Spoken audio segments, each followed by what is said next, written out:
Hi, everyone. Welcome to day 2 of Pondone Tokyo, coming to you live from Toronto. My name is Dustin Childs. I'm with the Zero Day Initiative, sitting in our Mid-South headquarters, my house, as I'm remote, as most of us are these days.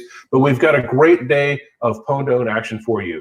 Yesterday wrapped up, we awarded $50,000 for 7 unique bugs across 4 products. Today we have 7 more attempts across various products. We're going to get started at 10 a.m. Eastern with Team Flashback. Yesterday, they targeted the WAN interface on the Netgear router and pwned it so bad that even a factory reset couldn't cure you. Today, they're going to try and attack the WAN interface on the TP-Link AC1750. That's how we kick off. We'll see how that goes. Next up, we got Team Bugscale. They're going to go after the Western Digital NAS. 84C0 will be targeting the LAN interface on the Netgear Nighthawk router. We have F-Secure. They come back targeting the Samsung television. Pondone newcomer Sam Thomas will be here, targeting the Western Digital NAS. Synactives targeting the LAN interface on the TP-Link. And we end our day with DevCore targeting Synology DiskStation DS418 Play NAS. I'm personally very interested in that one because I own one and I want to see how good it stacks up. In between all of this stuff, we'll have videos from previous Pondones as well as interviews with the contestants, hopefully with some conference organizers, maybe some folks from Trend Micro. We're trying to see who we can bring in. Hopefully we can even get one of the vendors on the line and see what they think of the contest.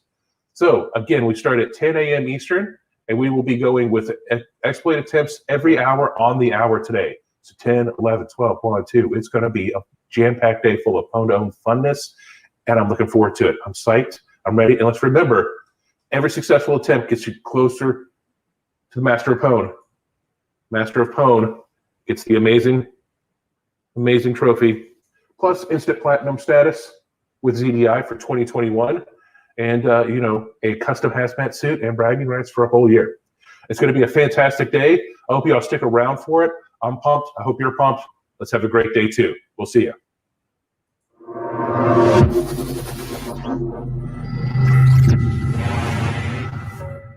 The Zero Day Initiative is the world's largest vendor-agnostic bug bounty program. Created to encourage the reporting of zero-day vulnerabilities privately to vendors by rewarding security researchers, ZDI is a unique program.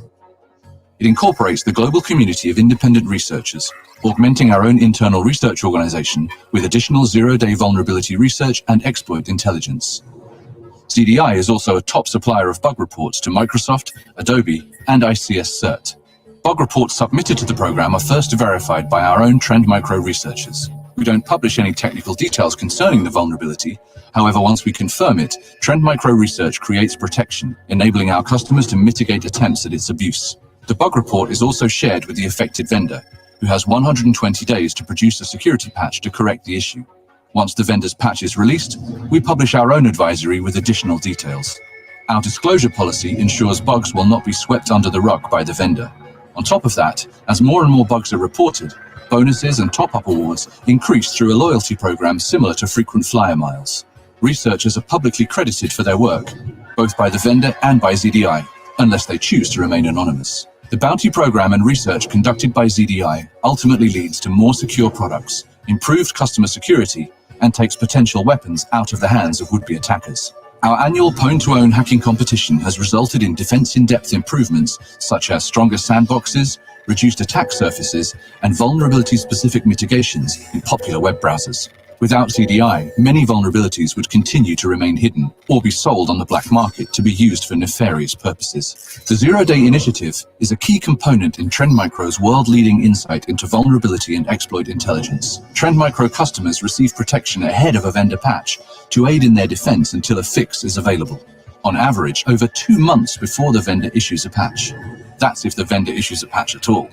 ZDI combines its mature bug bounty processes with modern thinking to deliver cutting-edge research and value to the researcher and practitioner communities alike. The work done by the Zero Day Initiative makes the digital world safer for everyone.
Welcome back to Pwn to Own Tokyo for 2020, coming to you live from Toronto.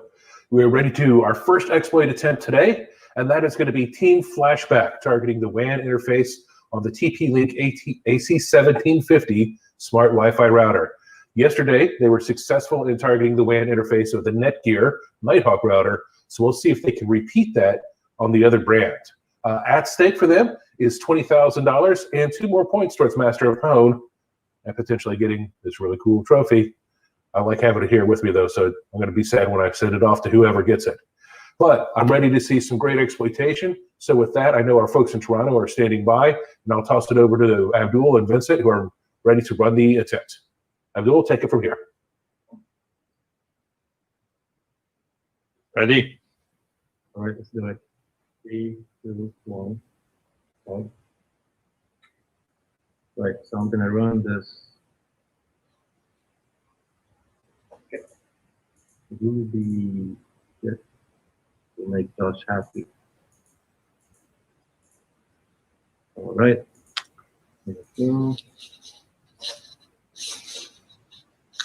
Check that you received the DNS, the DHCP request. Got it, don't worry about it. Now it's asking me to change, which is gonna happen. I got some offensive language over here.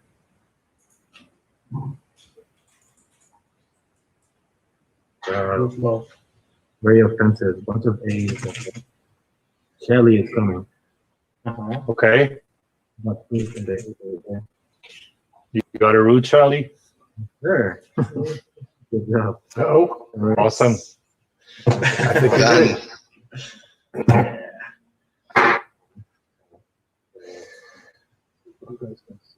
Let's see the show. What does this look like? Okay. I'll be sending you another email for the next. There we go. meeting. UID is 0. That's a good-looking Excellent. show right there. That looks like a successful demonstration. Congratulations, Good job. guys. Thank you. Perfect. So, Thanks. as always, with every successful demonstration, well, with every demonstration, they'll head back to the disclosure room where Team Flashback, they will disclose all of the details of what they just ran and what just occurred. We, ZDI, will take that and make sure that it's an actual 0 day, that we're not aware of it. And then we will coordinate with TP-Link and make sure that they aren't aware of it either. If everything's confirmed, then we'll call that a success. Hopefully we'll get that done within the next 30 minutes or so. We'll put that out. But hey, look, our next attempt is in 1 hour. Until then, we've got a couple of videos coming to you from Pwn to Own Tokyo of last year, of 2019. And hopefully, if everything wraps up quickly, we might even get Team Flashback back on the interview line to see if they can tell us a little about this exploit.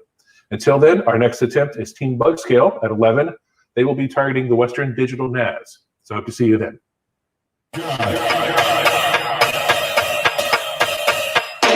Hi, we are at Pwn to Own Tokyo 2019 here at the St. Grace Cathedral in Shibuya. We are hacking IoT things. We are hacking mobile things. You might be wondering what it looks like inside. Let's go. And here we go. This is where the magic happens. Show me what you got. Back that up, back that up, back that up. All of our attempts take place up here. We have an RF enclosure so that anything we do doesn't interfere with anyone else, and what they are doing in there can't be interfered with. We are about to see an attempt against a TV, which is a first this year at Pwn to Own Tokyo. They are setting up now. Let's see what's going to happen. Show me what you got. Our day began with the fluoroacetate duo of Amat Kama and Richard Zhu targeting the Sony X800G television. This was the first attempt against a television in Pwn to Own history, but it took no time for the Pwn to Own veterans to get a bind shell due to a JavaScript out-of-bounds read in the embedded web browser. Their first successful exploit of the contest earned them $15,000 and 2 points towards Master of Pwn. Next up, Pwn to Own newcomers Pedro Ribeiro and Radek Lominsky of Team Flashback targeted the LAN interface of the Netgear Nighthawk smart Wi-Fi router. The router category is also new for us in this year's event, and several entrants decided to test their skills against the ubiquitous devices. Pedro and Radek had no problems leading the way by using a stack-based buffer overflow to get a shell on the router. Their first foray into the Pwn to Own world earned them $5,000 and half a Master of Pwn point. In a day full of first, the fluoroacetate duo returned for our first attempt ever in the home automation category. They chose the Amazon Echo Show 5 for their target, and with the device in an RF enclosure to ensure no outside interference, they used an integer overflow in JavaScript to compromise the unit and take control. The exploit earned them $60,000 and 6 Master Pwn points. Richard and Amat returned to the television category, this time targeting the Samsung Q60. Although their first attempt failed, their second attempt was able to use an integer overflow in JavaScript to get a reverse shell from the television. This successful demonstration earned the team another $20,000 and 2 more Master Pwn points. Richard and Amat returned once more, this time targeting the first handset of the competition. They used a JavaScript bug that jumped the stack to exfiltrate a picture from the Xiaomi Mi 9. Once patched, this should prove to be an interesting write-up. They earned another $20,000 and 2 more Master Pwn points for their efforts. Next, the flashback duo of Pedro Rivero and Radek Domansky targeted the WAN interface of the Netgear Nighthawk Smart Wi-Fi router. Although their attempt took some time due to the device starting up, they were able to remotely modify the router's firmware such that their payload persisted across even a factory reset. That's pretty much the definition of persistence. They earned $20,000 and 1 more Master Pwn point for their successful demonstration. In their final attempt of the day, Pedro and Radek targeted the LAN interface of the TP-Link AC1750 Smart Wi-Fi router. They used a total of 3 different bugs, starting with the command injection vulnerability, to get their code executed on the target. They earned themselves another $5,000 and half a Master Pwn point. That brings their total winnings for their first day of their first Pwn ever to $30,000. Not a bad first day. The team from F-Secure Labs, Mark Barnes, Toby Drew, Max von Amerigon, and James Lerero, were up next, also targeting the TP-Link AC1750. Although they had a successful demonstration, complete with synchronized lights on the router, the exploit used some of the same bugs as the previous contestant.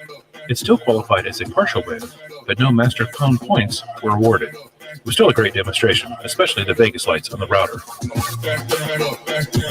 In their final attempt for day 1, Richard and Amat returned to target the Samsung Galaxy X10 versus the NFC component. They used a bug in JavaScript JIT, followed by a UAF to escape the sandbox and grab a picture off the phone. All it took was a tap. Their final entry for day 1 earned them $30,000 and 3 Master Pwn points. That puts their day 1 total at $145,000. They also have a commanding lead on Master Pwn with 15 total points. In our final attempt of the day, the crew from F-Secure Labs targeted the Xiaomi Mi 9 in the web browser category. They successfully demonstrated their exploit by using a chain of 2 logic bugs. However, one of these was known by the vendor previously. That does make it a partial win, and they still received $20,000 and 2 Master Pwn points. That wraps up our first day of Pwn to Own Tokyo for 2019. We've seen some exciting research and set quite a few firsts in our contest. First television, first router, and first home automation. Tomorrow looks to be just as exciting, with both baseband attempts occurring first thing in the morning. Be sure to follow us on Twitter and watch the blog for current updates. We'll see you tomorrow. Be sure to follow us on Twitter and watch the blog for current updates. We'll see you tomorrow.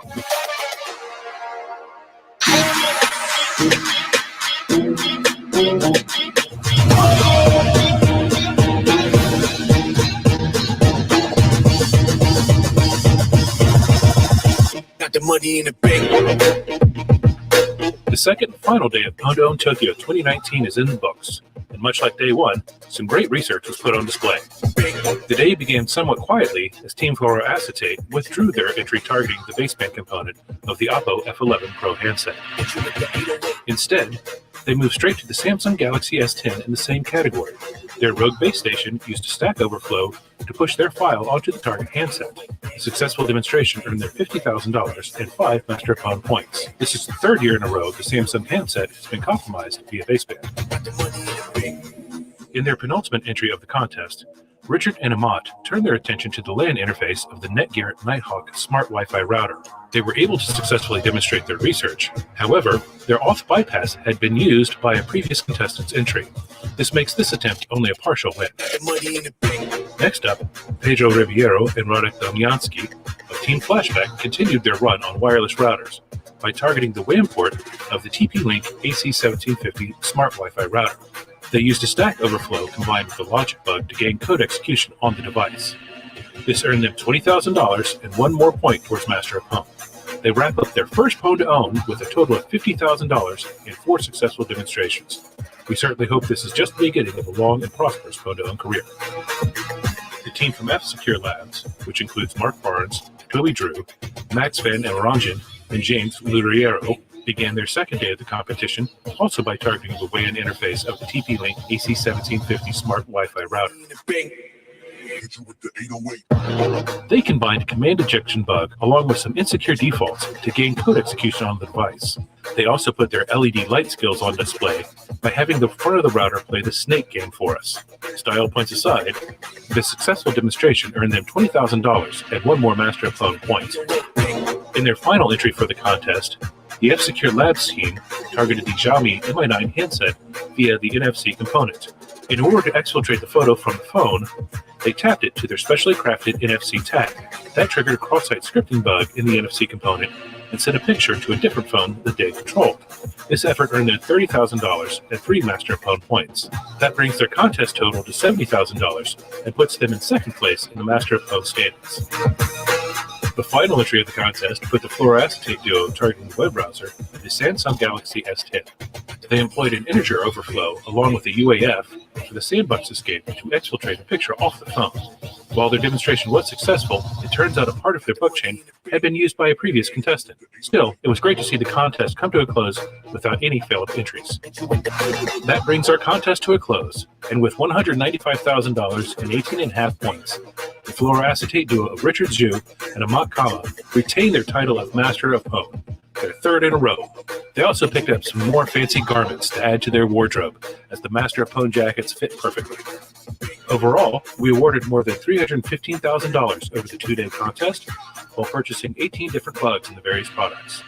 On-site vendors have received the details of these bugs and now have 90 days to produce security patches to address the bugs we reported. That wraps up Pwn to Own Tokyo for 2019. It's been a great couple of days, and we've seen some amazing research. Follow us on Twitter, and we look forward to seeing you at our next Pwn to Own contest, which takes place in sunny Miami Beach, Florida. Our focus shifts away from consumer electronics to industrial control systems. We hope to see you there.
Dustin Childs here. Welcome back to Pwn to Own Tokyo for 2020, live from Toronto.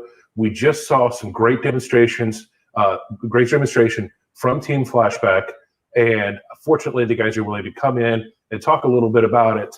So first, let's bring them in, and then let me say congratulations again to Team Flashback. Pedro and Rada, congratulations, another $20,000 and 2 more Master of Pwn points. Thank you very much, Dustin.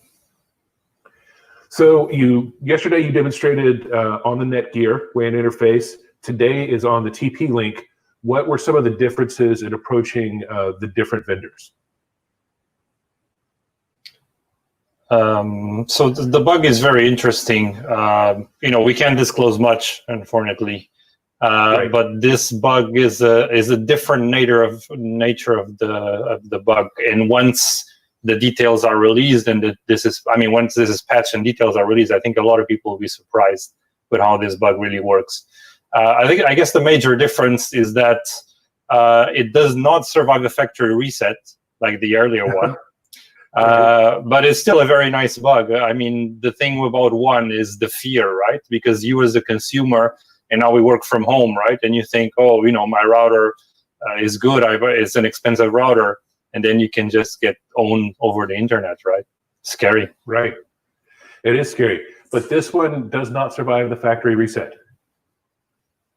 It does not. It does not. That's okay. The factory reset angle yesterday, that was pretty unique. And this is still some great work. I haven't seen any of the details of the bugs myself. I was told it was a 3-bug exploit chain. Is that correct? That is correct, but the first 2 bugs are kind of like the delivery mechanism. Okay. And then the actual bug is the 3rd. Okay, cool. Yeah, I don't want to get too into it because I'm afraid we'll say a little too much. I'm a comms guy. I like to talk, so sometimes it's not always great when we're dealing with O-Day. So what are your plans for the rest of the day now? Because you're done for the contest, right?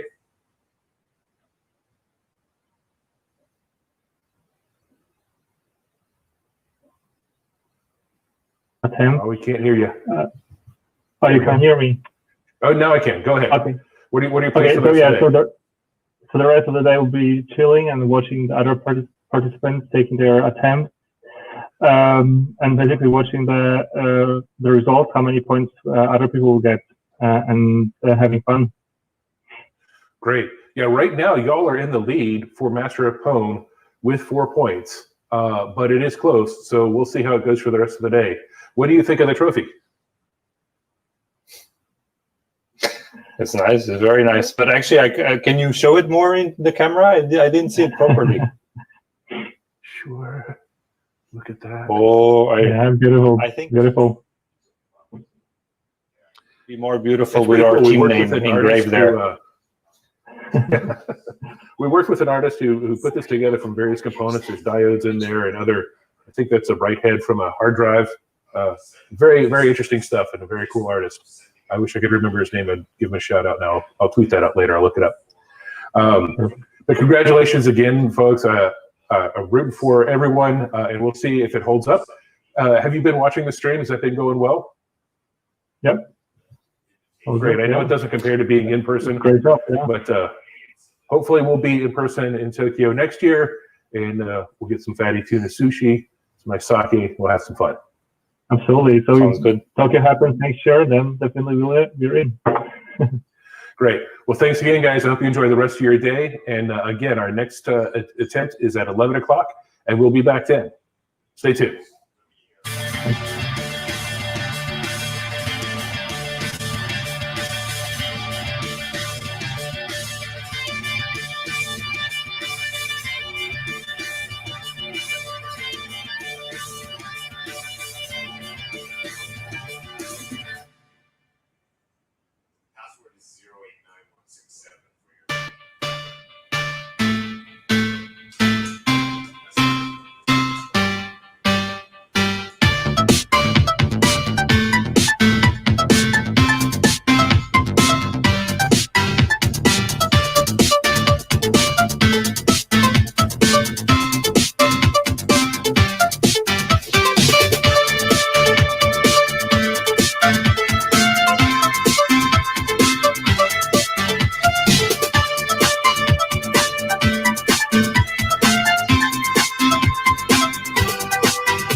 Hey everyone, welcome back to Pwned Owned Tokyo 2020, coming to you live.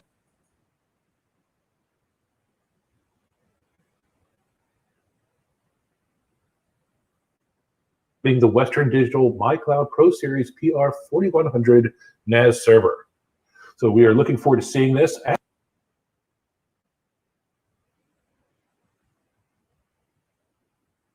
Of this vulnerability, it looks like we'll actually be able to see the screen as they run the attempt.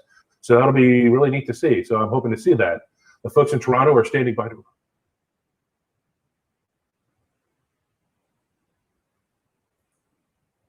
toss it over to them. Oh, good. We are able to see the screen. This should be great.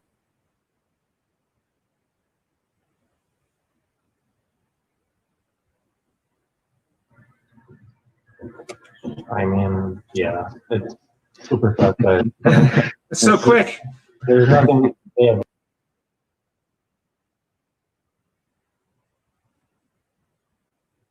Good job. That was super quick. Well, congratulations. That's a successful demonstration.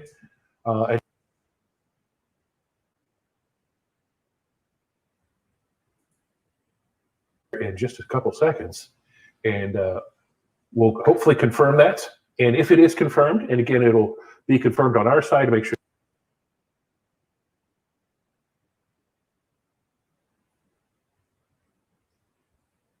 And 2 points towards Master of Pwn. Again. By the way, Lex Talkington is the name of the artist who created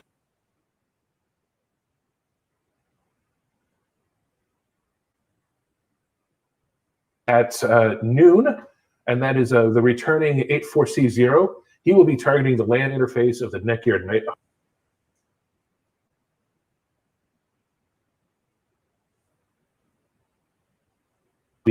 So those will be really neat. If you've got an Exchange server, definitely pay attention to the second one because that got exploited a lot. And there's still a lot of unpacked.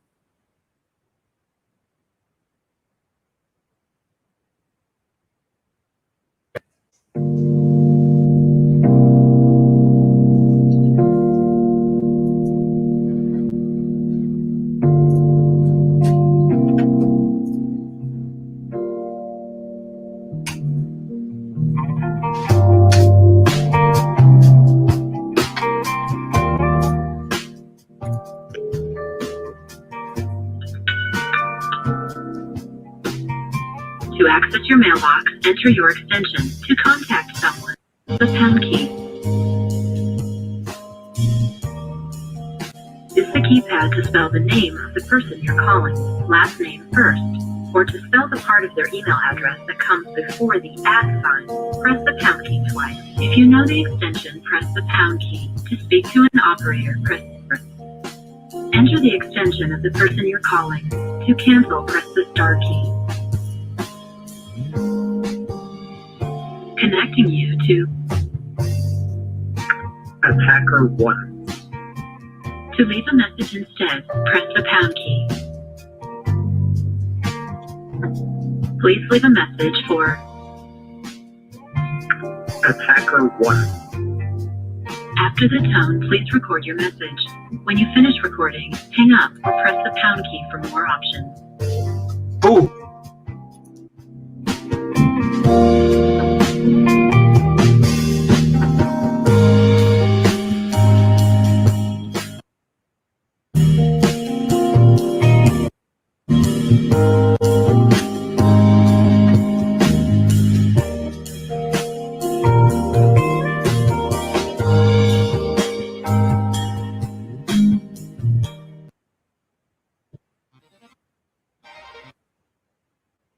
overview.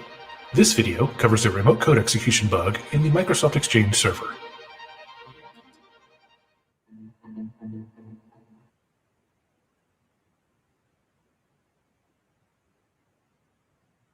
Confirming the version of the Microsoft Exchange server. We then ensure the Exchange control panel process is started and functioning normally.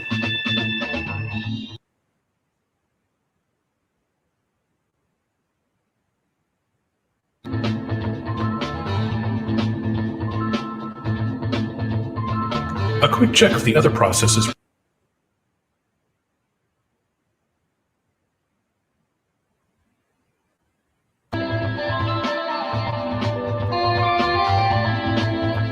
Our proof of concept requires 2 arguments, the ASP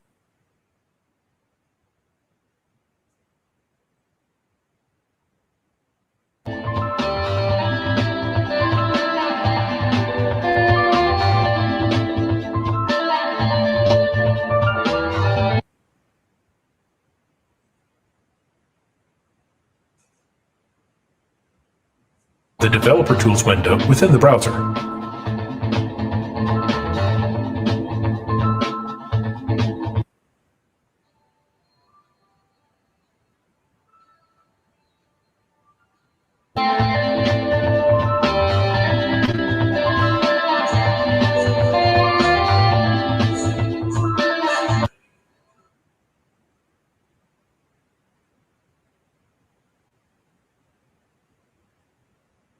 We're able to see the ASP.NET session ID in the response cookies.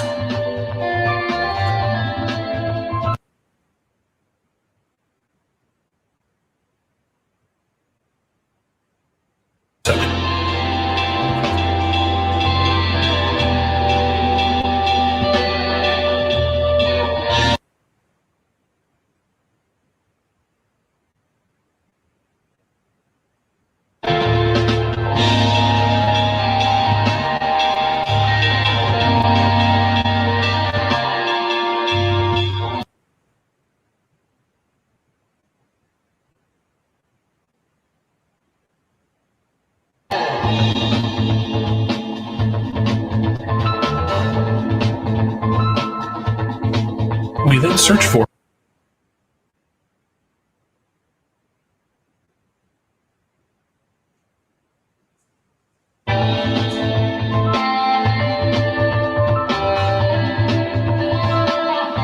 with both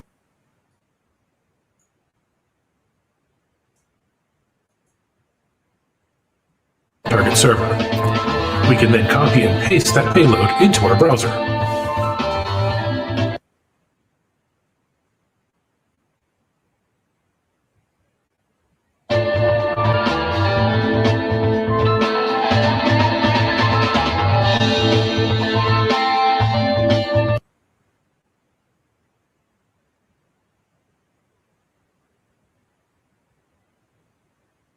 Privileges.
You should be able to promote people yourself right now too, because you're a host now.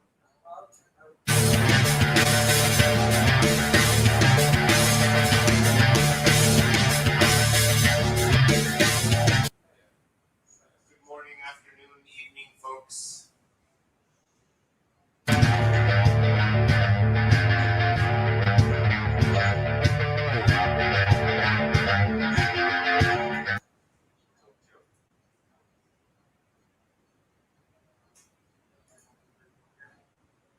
Here.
Actually, that's actually the university my wife went to. So.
Are you guys hearing me? No, you're not hearing me.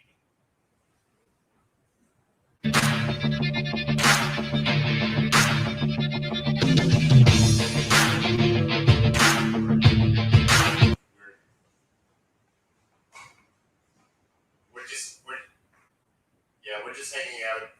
We have this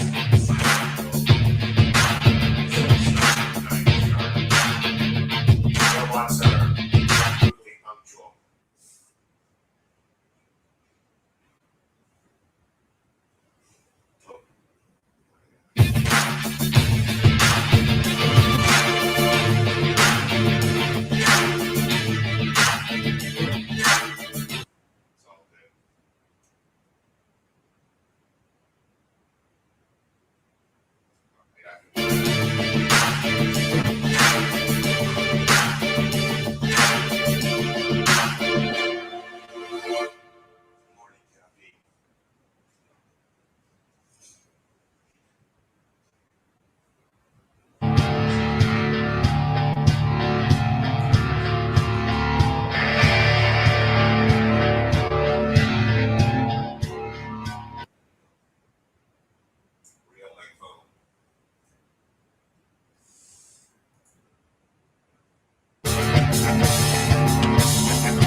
Something different, maybe robots.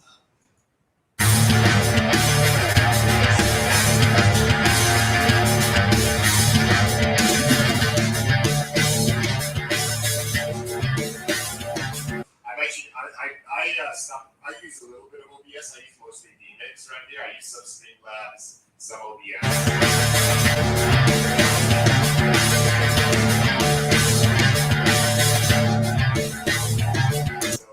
Over here is my living room, which is also the studio. There's the Punctual stream box. There's a bunch of cameras here.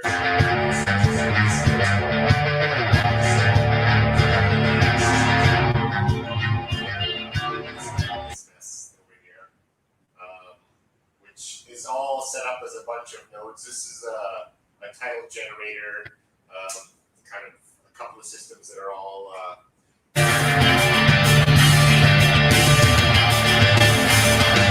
feed this video into Discord, and as soon as I press live on the stream button,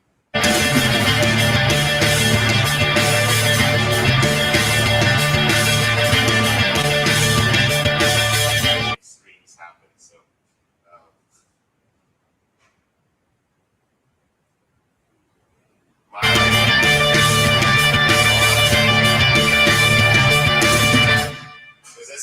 is this better? No, yeah. Let's try this. Still choppy. It's probably my Zoom settings. I've been fiddling with audio.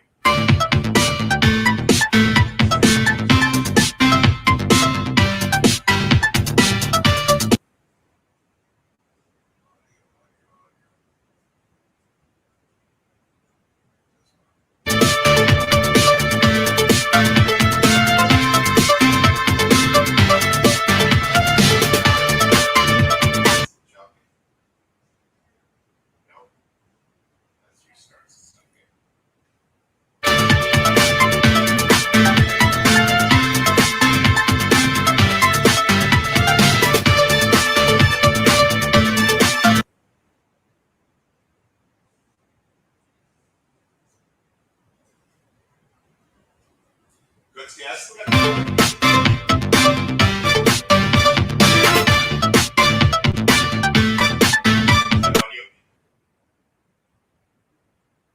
It's not horrible. All right.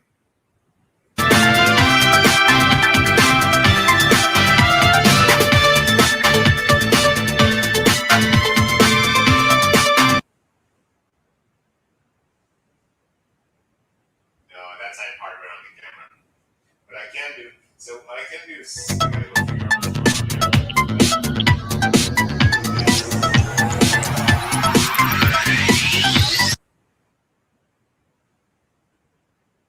you can hear me here?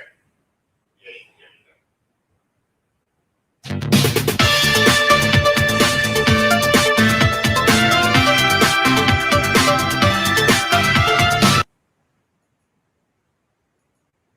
What's that music I'm hearing? Okay.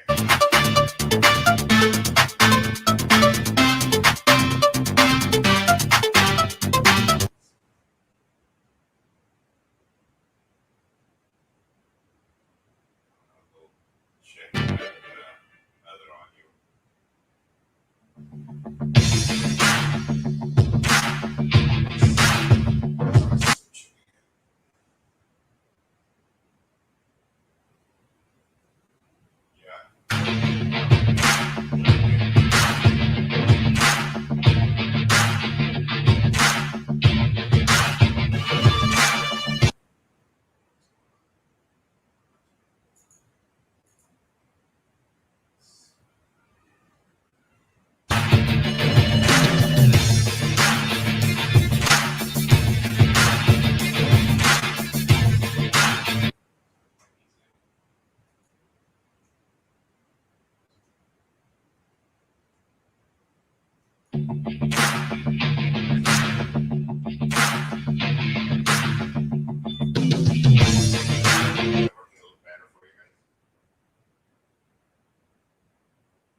Check. 1, 2, check.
Are you guys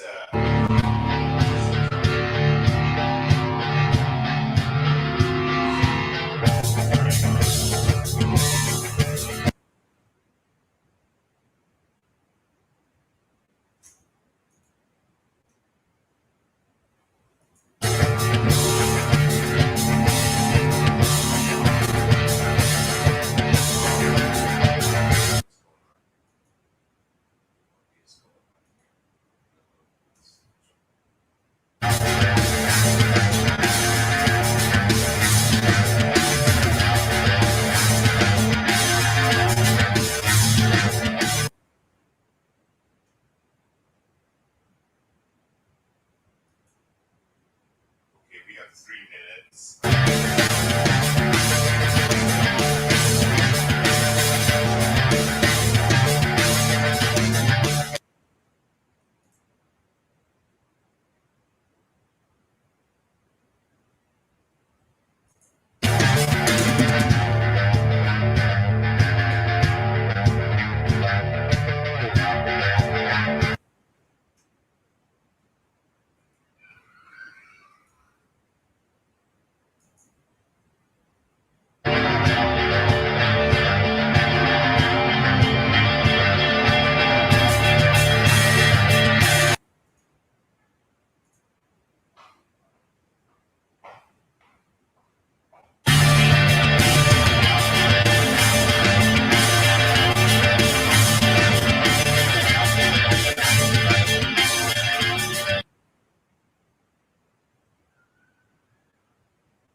Is this a little better?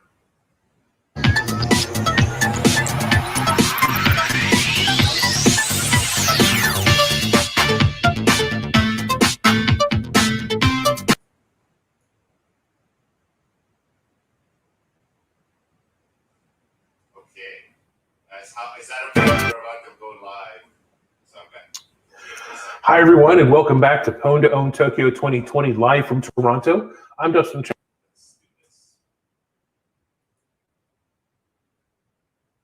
Hero. He's returning. This time he is targeting the LAN interface on the Netgear Nighthawk R7800 router.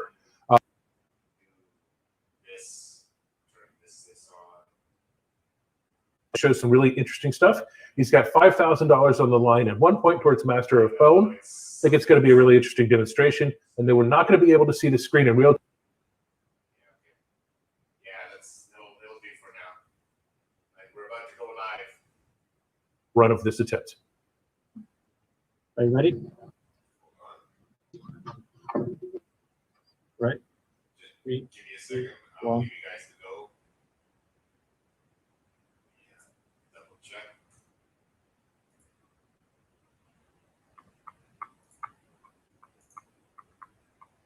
There you go. As a reminder, every attempt has a 5 minutes time.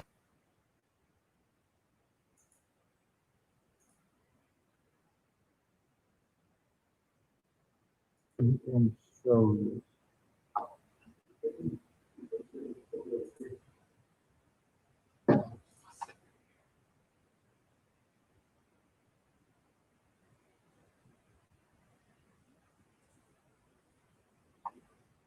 Here we go. Yep, and there we have it.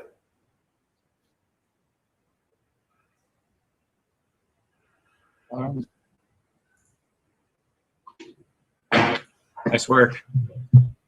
That does indeed look like a successful demonstration. So they'll head off to the disclosure room, and they will, again, 84C0 will provide all of the details on this exploit, because it's likely a combination of bugs that they use to get code execution on the router. They'll head to the disclosure room and then work with $1 and 1 point towards master of phone. Coming up, our next attempt is going to be the F-Secure Labs team, targeting the Samsung Q.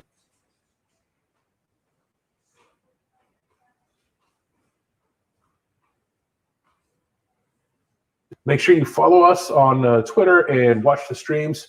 Coming up on the streams, we've got, let's see.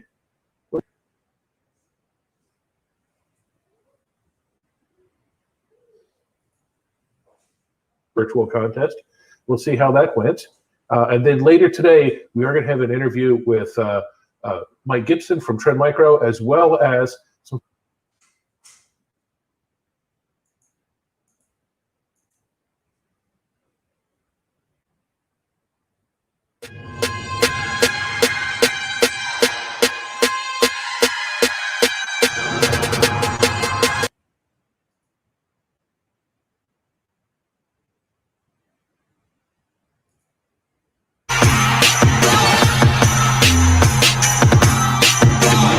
Hello, everyone, and welcome to Pwn Tokyo for 2020.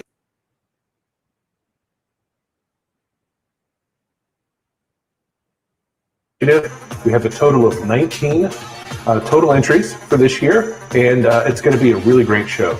Our team in the Toronto office will run all of the attempts.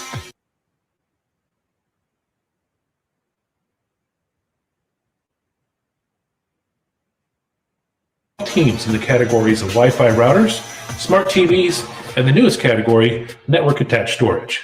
As always, the contest started.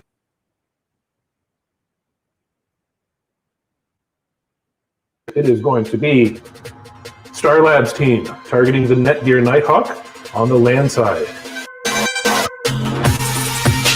They wasted.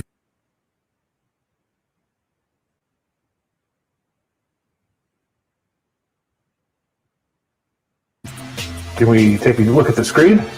Yeah, there we go. UID 0 equals root. So that is a success.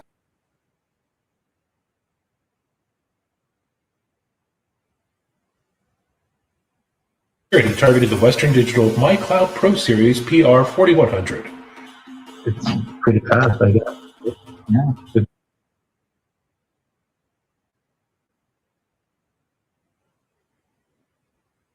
Authorization bypass and a command injection bug to take over the server.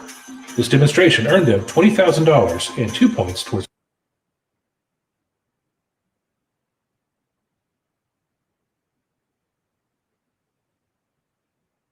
It's a really big contest for hackers, and it was really nice to have a chance to.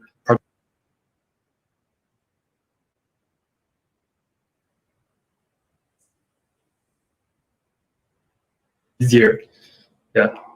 So we want to try how will we be in the punctual and just.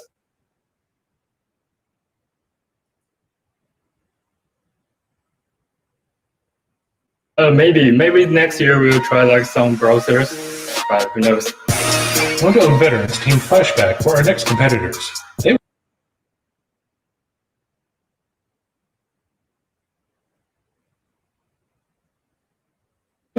Okay, what do you see? I see a vote, my friend. Yeah! Flashback did it again.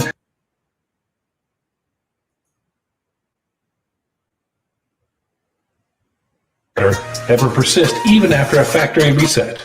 This demonstration earned them $20,000 and 2 points towards Master of Home.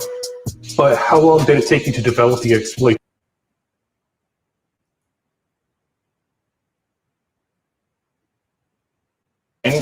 And maybe a couple of days more to really package it in a very reliable exploit.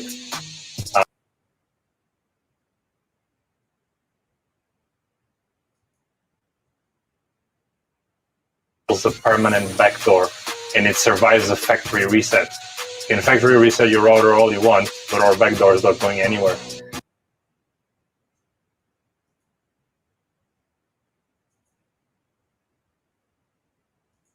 But a factory reset, you can try to factory reset the router, but you're not going to delete our exploit.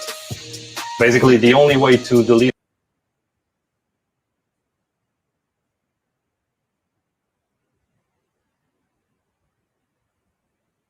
successfully demonstrated code execution against the Western Digital NAS. There you go. Good job. Perfect.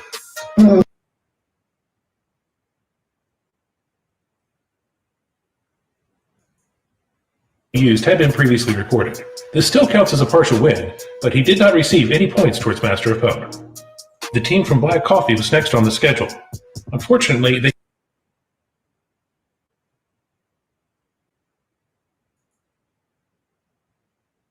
in Toronto coordinated with the contestants as best as they could, including swapping hardware in the middle of the attempt. I'm sure we'll see some great research from them in the future.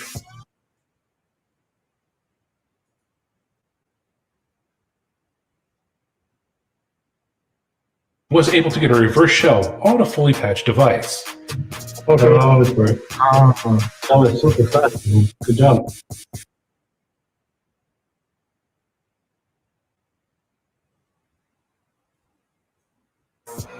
The final demonstration for day one saw the Trappist security team return, this time targeting the LAN interface of the Netgear Nighthawk router. Yes. Oh.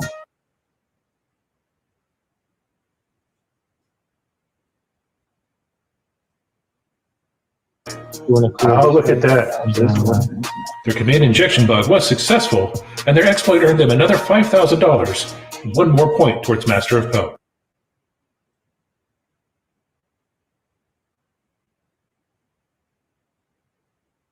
Today, for 7 unique bugs across 4 products.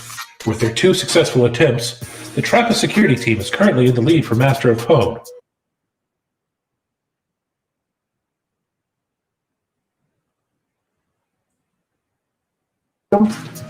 And what were your initial thoughts of day one? Yeah, so I thought today was a great day. You know, the first time we've gone through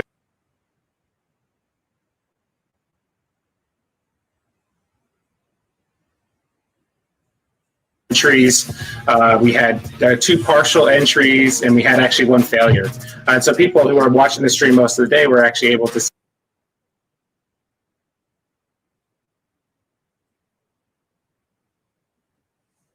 with a 0 day, or whether they were going to win real quickly and possibly have a duplicate during the disclosure process that would disqualify them from being a full win.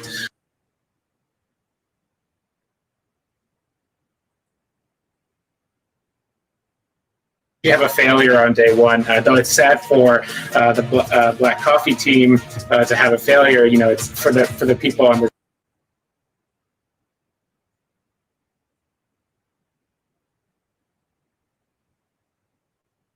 contestant who is participating in the contest, and also, you know, understand that maybe the bug was patched out, or, you know, something happened that put them at a disadvantage.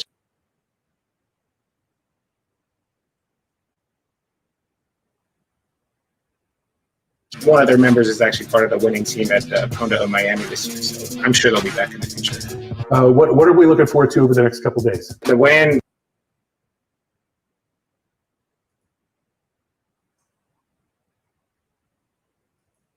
And how dynamic that team is, you know, it's going to be an amazing exploit. You know, I'm also looking forward to, you know, the Sony television hack.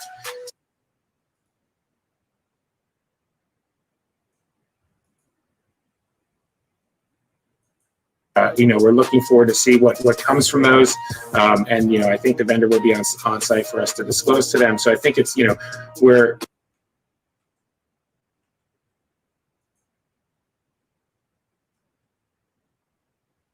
tomorrow as we begin at 10 a.m. Eastern, and follow us on our stream at Twitch and on YouTube. And of course, always look us up on Twitter.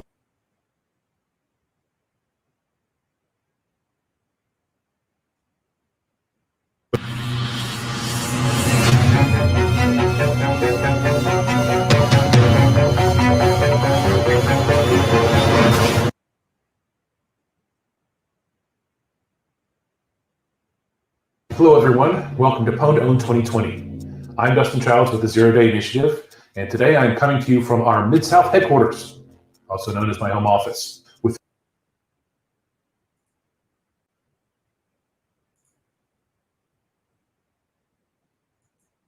NZDI researchers all around the world, and they will come together on a video call for each attempt. Everyone participating has already sent in their exploits to us.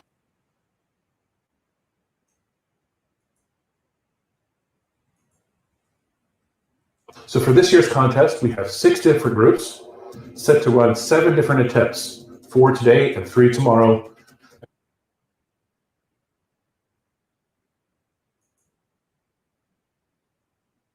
Virtual box. So that'll be at the end of day 2, so be sure to stay to tune in for that as well.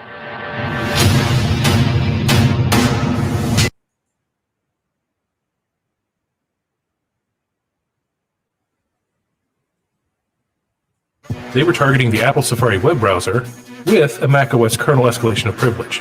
Right, I'm gonna launch Safari now.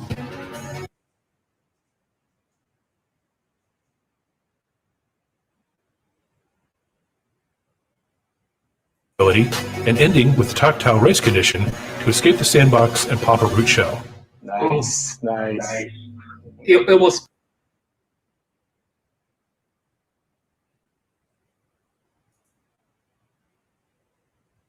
$1 and 7 points towards Master of Pwn. I think it's a kind of dream, right? Like for participating in punctual.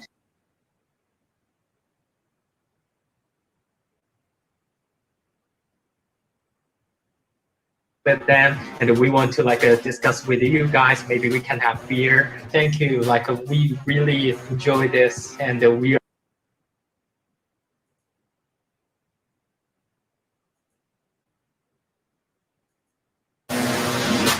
Next up, Pwn veteran Fluorescence set his sights on Microsoft Windows 10. Surprising absolutely no one, he used a user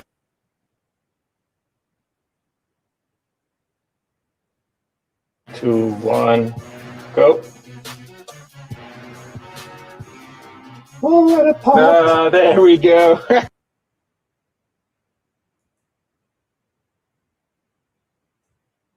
and earned him $40,000 and 4 points towards Master of Pwn. I'm really happy that Pwn was able to take place.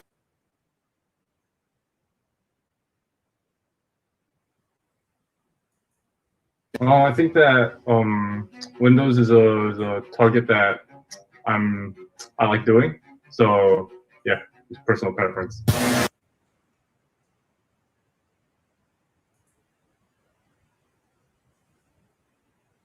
Ubuntu desktop with a local privilege escalation exploit. All right, starting the clock. Woo! All right.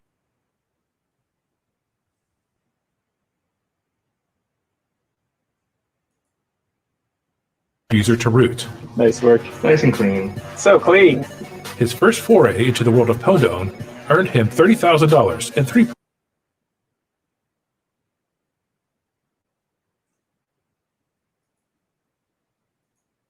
know what else to do with it. I didn't initially plan on participating, but now that remote participation was possible.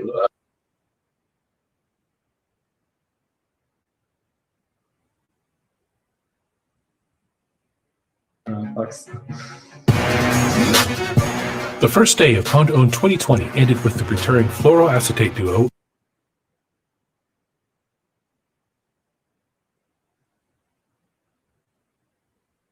to escalate from a regular user to system. And yes, this was a different UAF than the one used earlier in the day. Boom! Yay! Yay!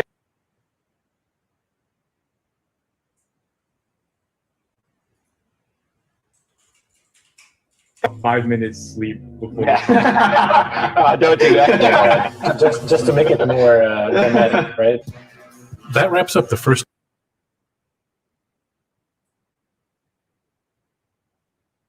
exploit demonstrations. Join us tomorrow for our second and final day of the contest.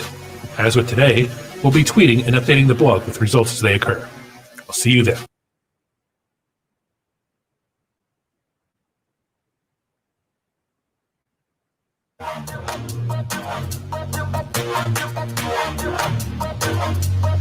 The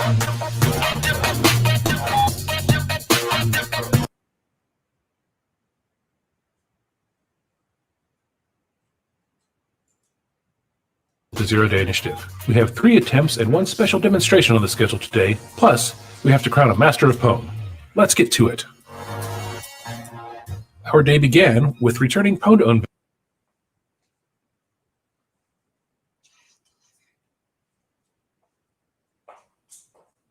Yeah. It took all 3 attempts for a successful demonstration, but his 3rd attempt did work like a charm.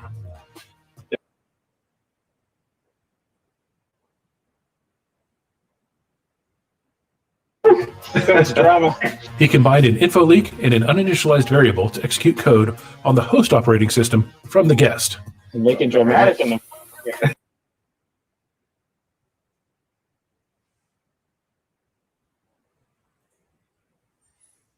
Pray that the exploit will not work in the first 2 attempts, so but finally it's worked. So I'm happy now.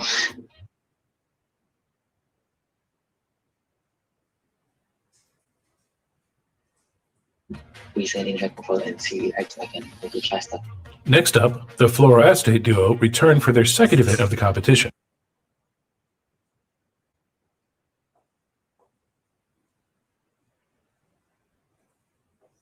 Displays of the competition.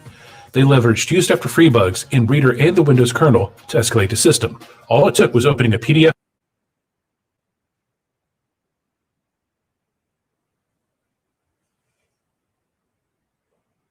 play, earn them $50,000 and 5 more points towards Master of Pwn. Waiting for the command shell to pop was just.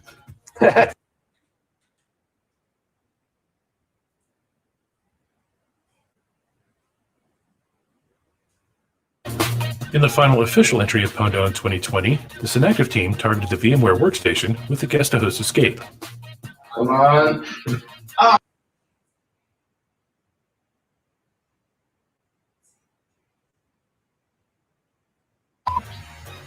However, upon disclosure, we did find the bug to be valid and purchased it through the regular ZDI program. We hope to see more from these researchers in the future.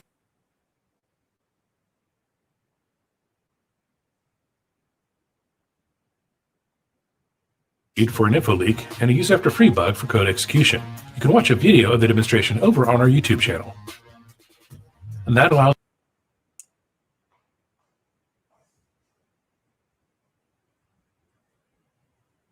Master of Pwn. Congratulations. We look forward to seeing more of you in the future. Amazing feeling. Well, when we first started out, we never could have imagined.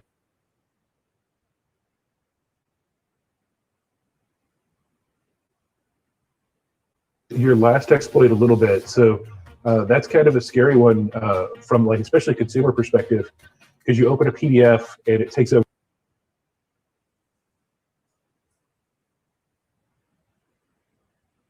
Attack that has serious consequences, and especially since that the attack also happens so quickly, like you cannot react to it.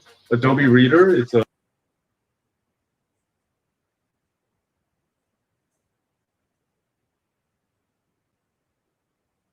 potential exploits, right? So we want to be able to help them fix the software, fix the bugs, and have a safer.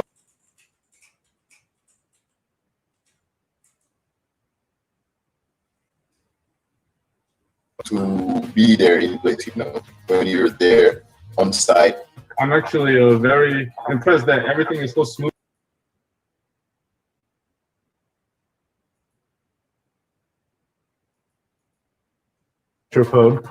Awesome. You've gotten jackets before. Was there a favorite Master of Pwn jacket sort of swag?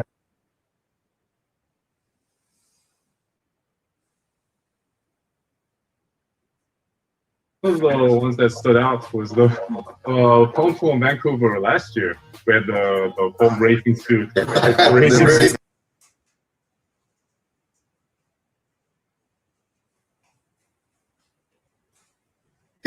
There were definitely obstacles, but everyone was accommodating and worked with us to make Pwn 2020 happen. We wanted to thank the participants for trusting.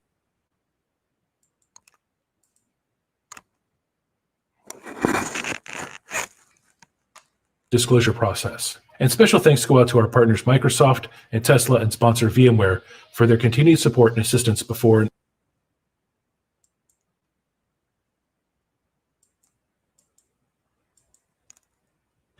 I mean, for me, it's a great relief. There was a lot of stress coming into the competition because of all the changes that were going on, and you know, we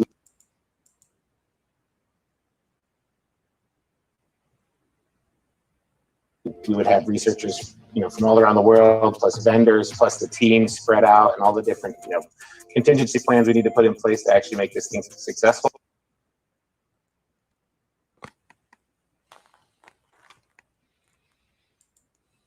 Itself, day one, I know I have my personal favorite bug. What were some highlights of the research demonstrated that y'all will talk about?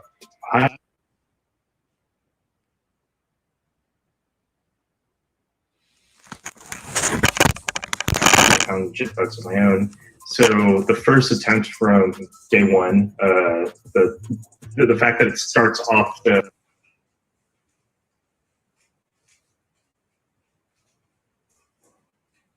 well, JIT bugs are getting harder to find in Safari, and it's glorious. I personally like the escalations. You know, all the escalations.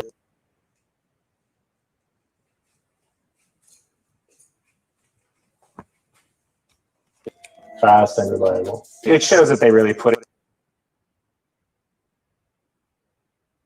I think it really brings light. There's a lot of people out there who would like to be involved in this remote aspect that allows them to do that. Then moving into day two, we started off with a bit of drama. We got it on the third attempt for the Oracle VirtualBox. That was cool. And then again, to me, the highlight of the most realistic, you open a PDF, you get totally owned. That was a great bug. Yeah, that was awesome. And frankly, that's probably one of the best exploits for me specifically from day one and day two. I mean, we haven't been seeing, you know, reader exploits the past couple of years coming through PwnTone specifically. So this one was kind of nice to have. Plus, it was super reliable. It's kind of unexpected that bug is there. And the fact that you can go from just a PDF, opening a PDF to kernel level code execution, especially if you were to tie that in with either the VM escapes, that becomes even more impactful. Okay, so thinking ahead, are we going to stay all virtual, or are we going to end up back in Vancouver next year? Predictions. My prediction is I hope that we are back in Vancouver next year, that we're past all this stuff. But I think we were going to look at virtual as something something that we're going to try to continue to do. I mean, it opens up the playing field a little bit. It allows us to get, you know, people who aren't willing to travel or who aren't willing, who are unable to travel for visa reasons. This has really allowed us to kind of test those out and figure out what's going on. I miss being in Vancouver this week, so hopefully we can be back here next year. For me, it's just happy that it's over and everything went really, really well. So a lot of stress going on with all the changes. So it's good that it went well. That brings PwnTone 2020 to a close. It's been a great contest. We hope to see you this fall as PwnTone returns to Tokyo. See you then.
Hello, everyone. Welcome back to Pwn to Own Tokyo, live from Toronto. I am Dustin Childs, coming to you from the Mid-South headquarters of the Zero Day Initiative right outside of Nashville, Tennessee.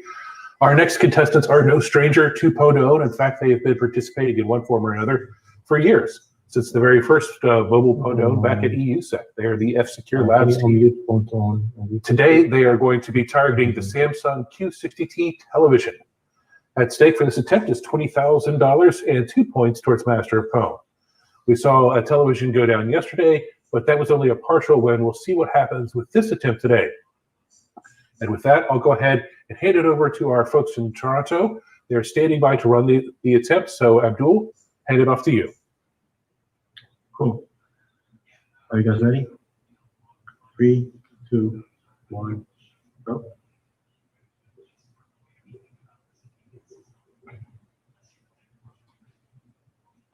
Yep. We got a connection over here. Perfect. You can show the screen. Okay. We definitely have a reverse shell there. Yep. Good job. Nice. Nice. Congratulations. Woohoo! Put out all Exciting the stuff. That's great. So again, with every attempt that happens, they'll go to the disclosure room right now and provide all the details. F-Secure Labs has been doing this for years, so they know how it goes. They will let us know exactly how they did it, and we will do the dedo. Our next attempt is coming up in another hour. That is going to be a newcomer to Pwn to Own, Sam Thomas, and he'll be targeting the Western Digital NAS.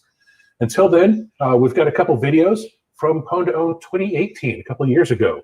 I believe that was the one where we were in Tokyo over Halloween. A lot of big crowds there for that one. So great times. Stick around for those videos, and if not, we'll see you back at 2 o'clock Eastern for Sam Thomas taking on the Western Digital NAS. See you there.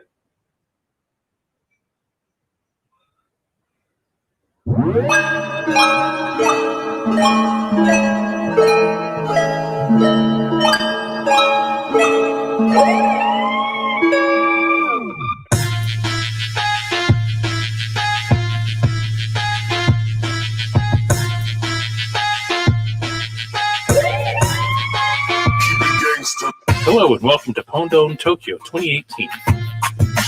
We have over $500,000 available in cash and prizes in this year's contest. Today, we've got 3 different groups of contestants going after 11 targets across 3 categories. Let's get started. Our day began with Fluoracetate, the team of Matt Kama and Richard Zhu, successfully exploiting the Xiaomi Mi6 handset via NFC. Using the Touch to Connect feature, they forced the phone to open the web browser and navigate to their specially crafted web page. During the demonstration, we didn't even realize that action was occurring until it was too late. In other words, the user would have no chance to prevent this action from happening in the real world. The web page used an out-of-bounds write in WebAssembly to get code execution on the phone. This started off the contest great, with $30,000 awarded and 6 Master of Pwn points. Next up, the team from MWR Labs, which consists of Georgi Geshev, Fabi Bertecki, and Rob Miller, also targeted the Xiaomi Mi6. When the phone connected to their Wi-Fi server, they forced the default web browser to navigate to a portal page, much like joining the Wi-Fi at a coffee shop. Then, they chained additional bugs together to silently install an application via JavaScript, bypass the application whitelist, and automatically start their application. In all, they used 5 different bugs chained together for this demonstration, which earned the team $30,000 and 6 Master of Pwn points. The Fluoracetate duo returned, this time targeting the Samsung Galaxy S9. They made quick work of it by using a heap overflow of the baseband component to get code execution. Baseband attacks are especially concerning since someone can choose not to join a Wi-Fi network, but they have no such control when connecting to baseband. The work they showed earned them another $50,000 and 15 more Master of Pwn points. Next up, Matt and Richard returned to the short distance category. This time, they were targeting the iPhone X over Wi-Fi. They used a pair of bugs, a JIT vulnerability in the web browser, followed by an out-of-bands write for the sandbox escape and escalation. This successful demonstration earned them $60,000 and 10 additional Master of Pwn points. This ends their first day of competition with $140,000 total and a commanding lead of Master of Pwn for 31 points. Following that attempt, the team from MWR Labs combined 3 different bugs to successfully exploit the Samsung Galaxy S9 over Wi-Fi. They forced the phone to a captive portal without user interaction, then used an unsafe redirect and an unsafe application load to install their custom application. Although their first attempt failed, they nailed it on their second try to earn $30,000 and 6 more points towards Master of Pwn. In our last entry of the day, Michael Contreras made sure his first Pwn attempt was memorable. He wasted no time in exploiting a type confusion bug in JavaScript on the Xiaomi Mi6 browser. In doing so, he earned himself $25,000 and 6 Master of Pwn points. It was a fantastic demonstration, and we look forward to seeing his work at future events. That wraps up day 1. So far, we had 6 attempts and 6 perfect successes. We awarded $225,000 in total and purchased 13 bugs. Stay tuned for us tomorrow, where we'll be back with even more bugs, including more iPhone exploits and more Samsung exploits. Thanks. We'll see you then.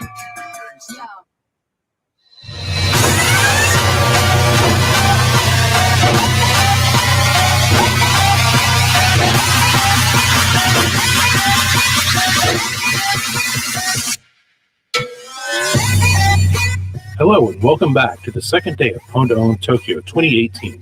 Today we have 5 additional attempts. We'll crown a Master of Pwn and see some great research.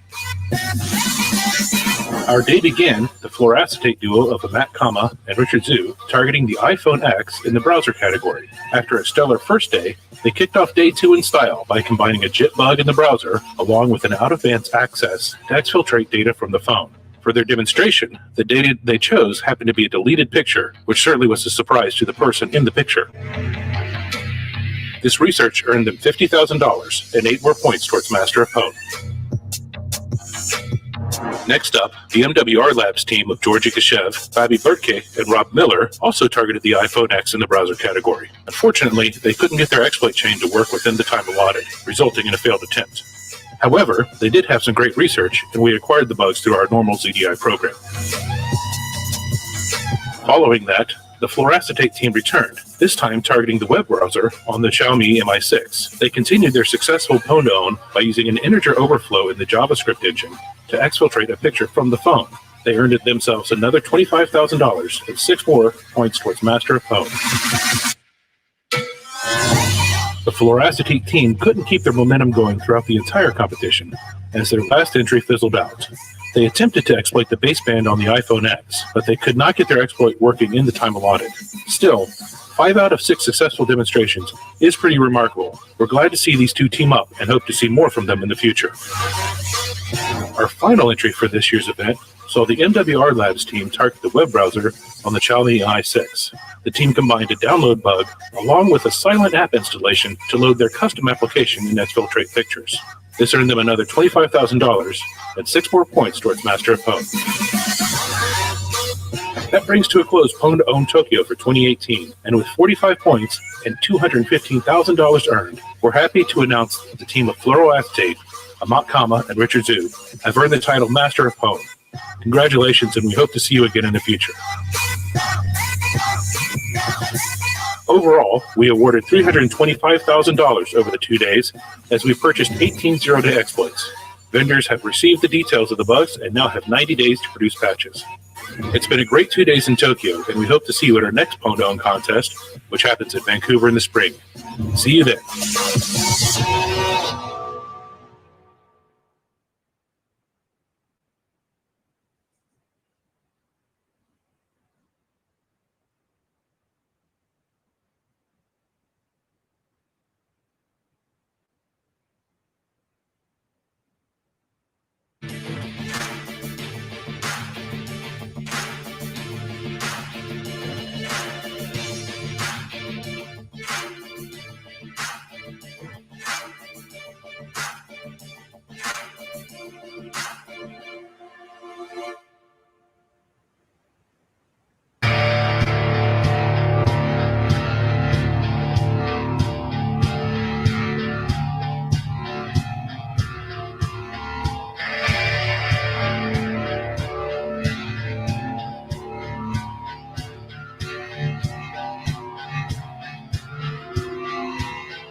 just added conference.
A very cool start to this conference.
think the world isn't that bipolar. I think that there's a whole bunch of other entities who are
Childs with the Zero Day Initiative again, welcoming you back to Pondone Tokyo for 2020, live from Toronto. Next up, we've got a Pondone newcomer, Sam Thomas. He'll be targeting the Western Digital MyCloud Pro Series PR 4100 NAS. That is quite the mouthful of a product, but a very good NAS. And we've seen it's compromised before in the contest, but we've also seen some other contestants run into an area where they've had duplicates of a previous entry. So we'll see if that's the case here or if it's completely original research. I look forward to seeing it either way. We'll toss it over now to my colleagues in Toronto who are standing by to run the event. So Abdul, over to you. All right, so are you ready?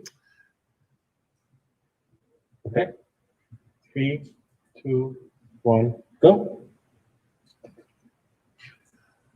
We're actually watching the screen as they run the attempt, which is great. You made it. You made it look very easy. It's done. Yeah, it's too easy. That was a little too easy.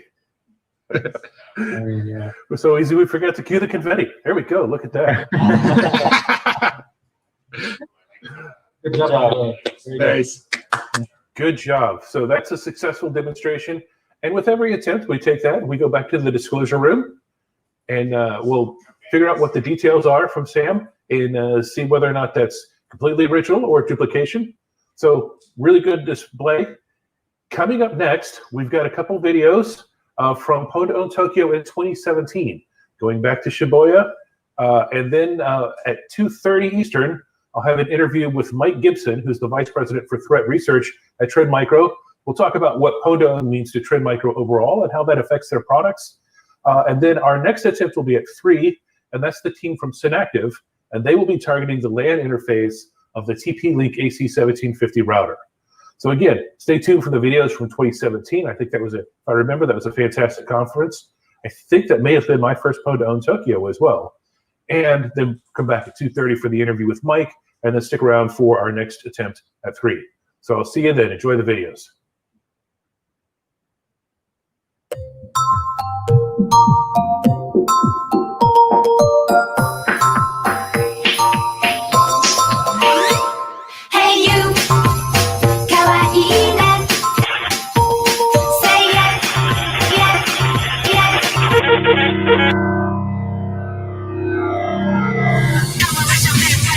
Welcome to day 1 of the 2017 Mobile Pwn2Own contest.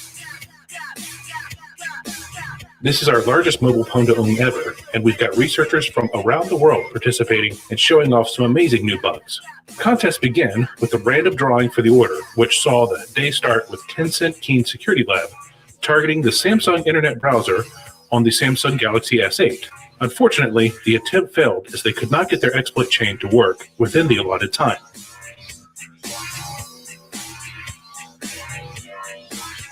Next up, 360 Security also attempted to exploit the Samsung Internet browser on the Samsung Galaxy S8. They succeeded in getting the browser to run their code, then leveraged a privilege escalation in a Samsung application to persist throughout a reboot. The 2 bugs earned them $70,000 at 11 points towards Master of Pwn. Following that demonstration, Tencent Keen Security Lab returned to target the NFC feature of the Huawei Mate 9 Pro. This attempt also failed to work within the allotted time. Tencent Keen Security Lab bounced back with a successful exploit of the Wi-Fi feature on the Apple iPhone 7. They used a total of 4 bugs to gain code execution and escalate privileges to have their application persist through a reboot. All they needed us to do was connect their target phone to their Wi-Fi network. Their exploits took care of the rest. The Wi-Fi bug earned them $60,000, and the persistence bonus added another $50,000, bringing the total for this round to $110,000 and 11 Master of Pwn points. And for those wondering, yes, we did update the iOS to 11.1 prior to the contest. The Tencent Keen Security Lab was once again on the clock as they targeted the Safari browser on the Apple iPhone 7. It took them just a few seconds to successfully demonstrate their exploit, which used only 2 bugs, one in the browser and one in the system service, to allow their rogue application to persist for a reboot. As the second finisher in the browser category, they earned only half the cash at $45,000, but still owned the full 13 Master of Pwn points.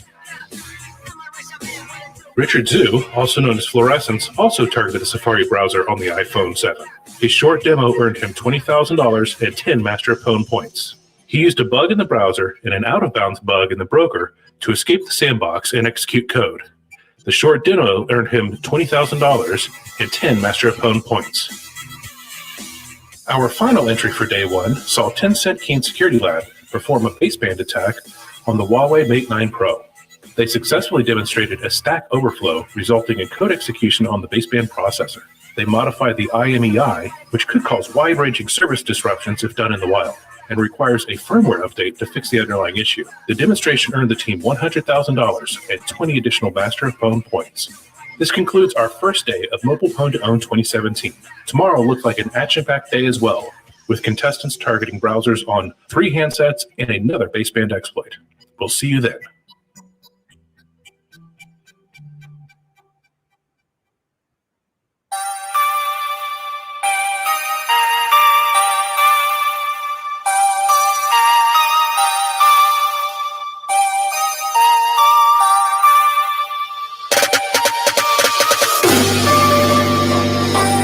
Hello and welcome back to Mobile Pwn to Own 2017. Today is the second day of our largest ever competition. We've got another 6 attempts going, including another baseband attack. The day began with MWR Labs targeting the web browser on the Huawei Mate 9 Pro. They needed 5 different logic bugs to get code execution, but get it, they did. The successful demonstration earned them $25,000 as a late entry in the browser category and 10 more points towards Master of Pwn. Next up was 360 Security targeting Wi-Fi on the Apple iPhone 7. Here's where things got interesting.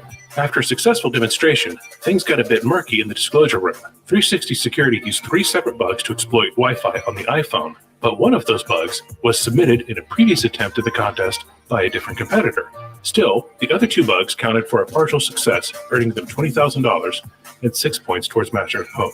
While the intrigue of bug collisions is certainly interesting, let's not overlook the fact that 360 Security demonstrated an exploit that exfiltrated data from an iPhone just by connecting to a Wi-Fi network. NWR Labs was back to show us they find bugs in bulk. They used 11 different bugs plus some features to get code execution and leak sensitive data on the Samsung Galaxy S8. Their exploit chain started in the Samsung Internet Browser, then leveraged a bug in Google Chrome and several other Samsung applications to install an APK, which allowed them to achieve persistence throughout a reboot. This impressive entry represents the longest exploit chain seen in Pwn to Own history and earned them $25,000 and 11 Master of Pwn points. The team from 360 Security returned for their own attempt to exploit Safari on the Apple iPhone 7. They succeeded by using a bug in the browser and a bug in the system service to exfiltrate data. The late entry in the browser category earned them $25,000 and 10 points towards Master of Pwn. Team MBSD decided to withdraw their attempt on the Samsung Internet Browser from the competition. In our final entry of the contest, Asus successfully demonstrated a baseband attack on the Samsung Galaxy S8. He used a stack buffer overflow, which resulted in code execution. This enabled him to write persistent data to the handset. The exploit earned him $50,000 as the second baseband winner and 20 points towards Master of Pwn. That brings to a close Mobile Pwn to Own for 2017. As our largest mobile contest ever, we couldn't be happier with the results. A total of 32 unique bugs were submitted to the program over both days, and contestants were awarded $515,000 and multiple phones. Of course, no Pwn to Own competition would be complete without awarding a Master of Pwn, and the team from Tencent Keen Security Lab won with a total of 44 Master of Pwn points. It was certainly well-deserved as they demonstrated some very unique exploits. That wraps up Mobile Pwn to Own for 2017. It's been a great couple of days with some amazing research. We'll see you all next year.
Hi, everyone, and welcome back to Pwn to Own 2020 live from Toronto.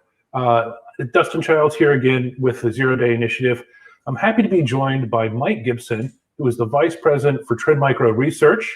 Mike, are you with us? How are you doing? Hey, Dustin. Yeah, I'm here. Thank you. Great. So happy to have you. Nice looking shirt I see you got on there.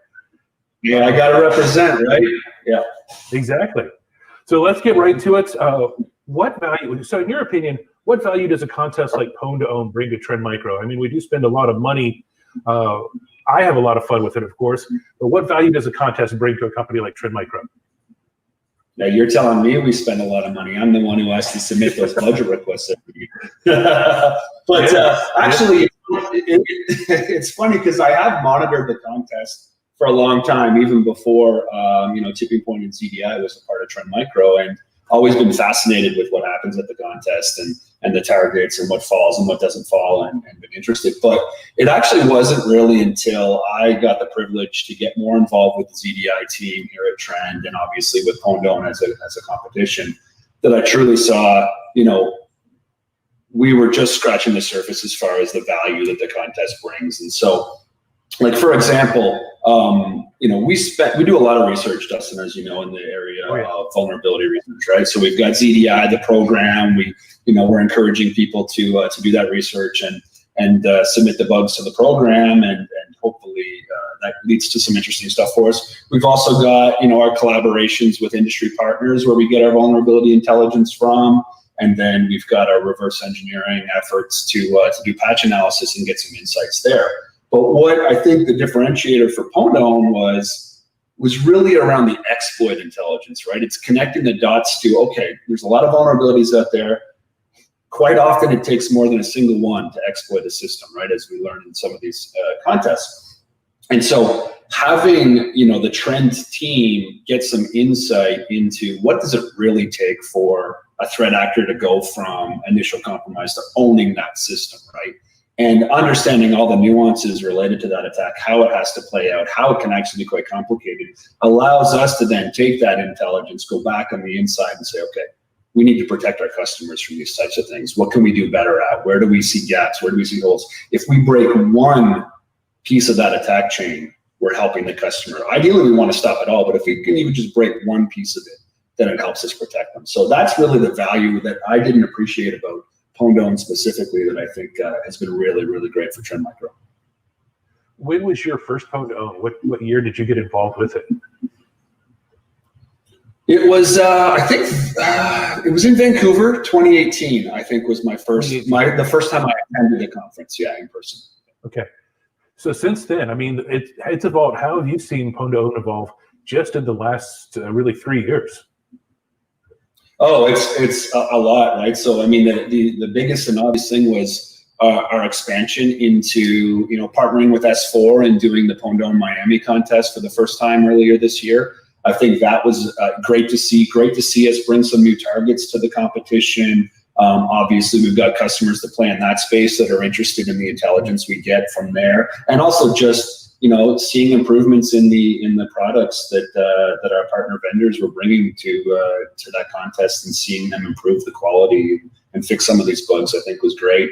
The other thing that I think was great about that we've seen as far as evolution goes is taking our whole targeted incentive program, which I know that you're very familiar with, but the idea that we can throughout the year continue to gather that exploit intelligence, right? Set some big targets, say that we want to go all the way through to exploitation, get that insight between contests that allows us to fill that gap and continue that learning as far as how exploits work and with those various targets, and bring that back to our enterprise protection capabilities that we can push out to our customers. Great. Do you have a favorite memory from previous Pwn2Own, be it an experience or maybe some exploit demonstration that you really just were blown away by? Yeah, well, actually, what blew me away, it's a good. There's been a couple of things for sure, but the most memorable, I think, was my first time in the disclosure room.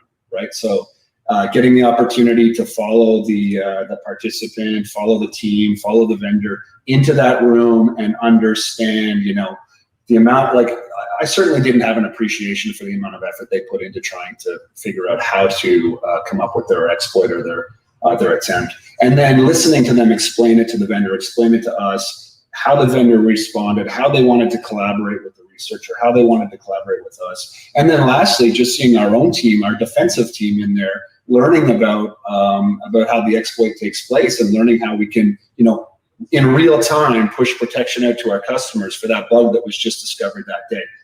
Seeing that end-to-end collaboration in that room in a 30 to 45-minute window was super impressive to me. Yeah, that's one thing I don't think people realize enough about Pwn2Own is we really are pushing out protections day of the contest. I'll be interviewing Corey tomorrow, so we can talk about that more in detail. Yeah, Corey's certainly the expert there. He's the one that learns in real time and responds and gets the team engaged, which we're very appreciative of those efforts for sure. Yeah, so you say you've been following along. Any highlights so far from this year? I don't know if I consider this one a highlight or a low light, but the scary thing is how many of these targets I have in my own home. So between the Samsung TVs and some of the other Synology stuff, like it's really making me sit back and reevaluate my home security, just to make sure that one, I'm making sure that I update these things on a regular basis, but also just making sure the network architecture is set up to help with the best security possible. Right. I was saying earlier that I've got the exact same model of Synology that is being exploited possibly this afternoon. So looking forward, I guess you could say, to seeing that happen. Yeah, I have the same one as well. So I'll be watching that one closely to see. Fingers crossed it's successful. So my preference is always I want to, as much as the budget. We joke about the budget here at Trend. We do want these attempts to be successful because it's learning for us. It is valuable for our customers. So I'm not pinching pennies saying, hey, let's hope for some failures so we can save some money. We definitely want all these to be successful. So I'll be watching closely this Synology one to see what happens, because that'll impact my personal life as well. Yeah, and even as a Synology owner, I mean, I want it to be successful too, because then Synology is going to produce a patch, and we're going to get that and install it, rather than just have the bad guys know about it and not the good guys. Yep, absolutely. But that kind of leads into my next question. How does the threat intelligence gained from Pwn2Own work its way into Trend Micro products? Yeah, so I'll kind of skip over I don't want to steal Corey's thunder for what he's going to talk about tomorrow and how how he real time gets it. But outside of that, really what we do is then, eventually, once the contest wraps up, we do go back to the other Trend Micro teams, and we have a lot of individuals in Trend Micro research that are interested in what happens at Pondone. So we will begin to share some of that information. Obviously, we got to be pretty sensitive and careful about it, pre-disclosure. But so pre-disclosure, we're careful. We share, it's a need-to-know basis. But then post-disclosure, once things are a little bit more public, then the day of disclosure, it pushes out to all of our as many of our Trend Micro products as are appropriate. So we'll see it into deep security, we'll see it into our Apex One vulnerability protection products, and so on. So it's amazing how many different solutions, whether it be our endpoint or server security, cloud security solutions, this intelligence ultimately makes its way to. And so there's a lot of teams that are involved, to make sure that happens. Great. And you mentioned something earlier I kind of wanted to come back to. What has been your experience with the vendors who are receiving the bugs? How's that relationship been between, kind of from your perspective? Yeah, so, and a lot of that is my opportunity to chat with a couple of them at the contest. I don't run into them nearly as much as you and the team do, but I was shocked actually by their willingness to collaborate and participate here. And every time Brian and I are talking about possible targets and what's the contest going to look like, and I'm always okay, how's this vendor going to take it as? But they're all super positive. Like I guess my best memory in this area was in Miami this year, right, where there was somebody watching patiently, one of the vendors watching patiently to see if their application was going to get popped, right? And so I kind of leaned in and was talking to them and introduced myself, and we were chatting. And what amazed me is how much they wanted it to be successful, right? So I was a little taken aback by that. I'm like, okay, I would have assumed you were like, hey, no, we want to show that we have good development practices, and this isn't going to work, and we can highlight. They wanted it to be successful so that they could learn more about areas that they needed to improve. And that's the part that shocked me most about the vendor side of it, for sure. That's awesome. One last quick question for you here. Any chance the Jets upset the Patriots on Monday Night Football? With the Patriots this year, anything's possible. But you have to throw that one in, right? Yeah. I was even going to hide my coach in the background. I had to throw in something. But anyway, thanks for taking the time, Mike. I really appreciate it. Speaking of vendor relations, I'll be talking to somebody from Western Digital in an hour from now. So folks, join me back then. But again, Mike, thank you for your time. And our next attempt is going to be at the top of the hour, and we have the Synactive team targeting the TP-Link router. So definitely stay tuned for that. We'll see you then. Thanks, Dustin.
everyone, and welcome back to day 2 of Pwn Tokyo 2020, live from Toronto.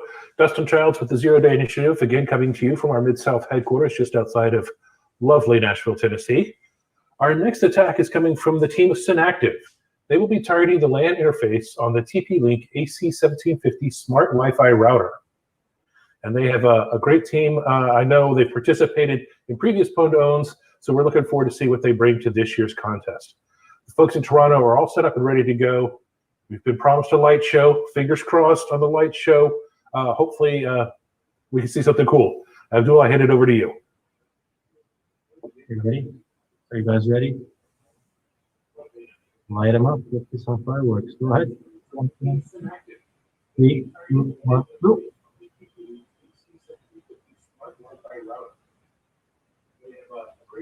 I know they participated in previous Pwn, so we're looking forward to see what they bring to this year's contest. Folks in Toronto are all set, ready to go. We promised the light show. Fingers crossed on the light show. Hopefully, we can see something cool. And we'll hand it over to you.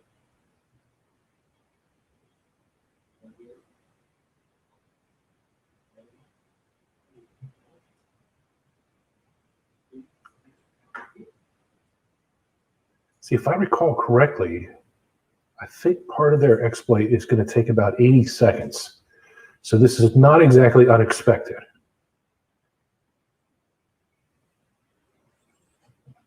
It's making me And nervous, again, though. you've got that 5-minute timer on the top and a 20-minute timer underneath. 20 minutes is for the entire attempt, but you get 3 tries of 5 minutes apiece to get that going. Yeah.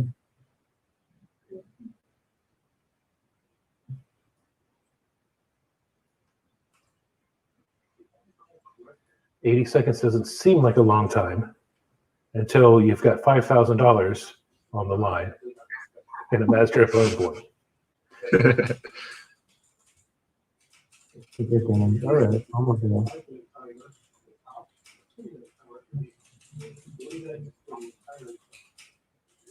Boom. That was a positive sounding noise there.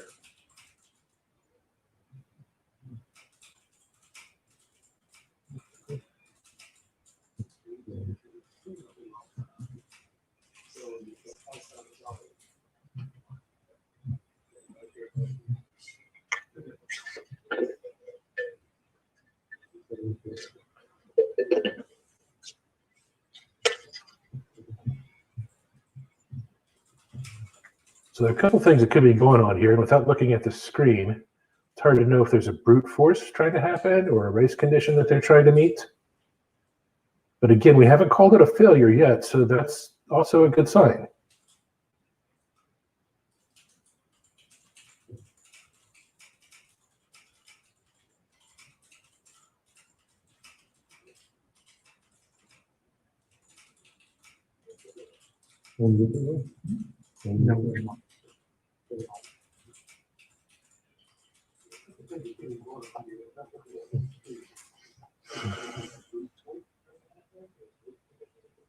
Almost there. Stay on target. Almost there. Stay on target. Boom! Look at that. We got lights aplenty that's going. Hey, let's see the light. Woo!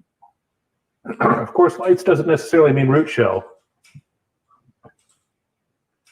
but that's a pretty good indication.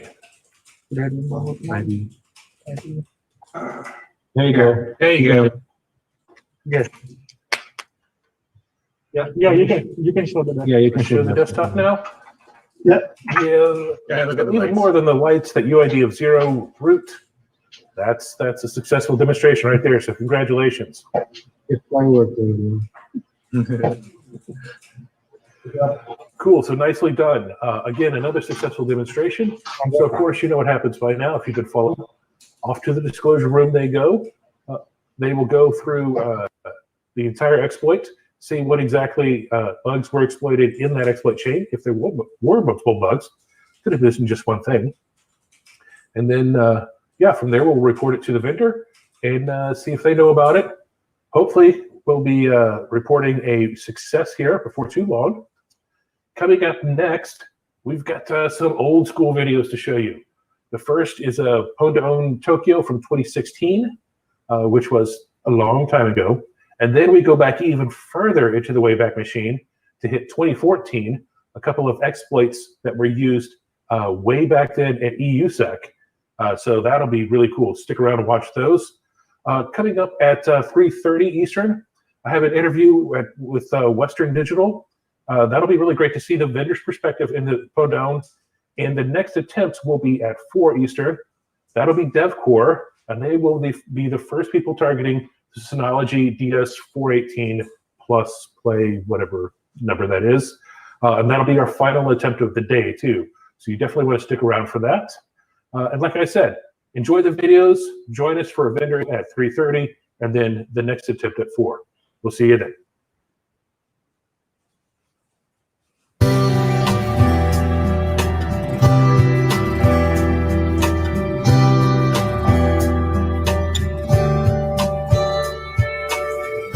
Konnichiwa. I'm Dustin Childs with the Zero Day Initiative.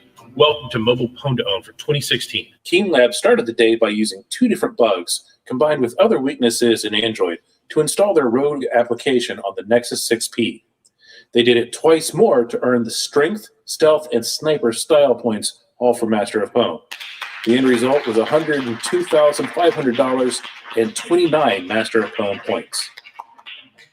Next, Keen Labs scored a partial success by installing a rogue application on the iPhone 6s. However, the app didn't persist through a reboot due to some default configuration settings. As such, it doesn't qualify as a complete win.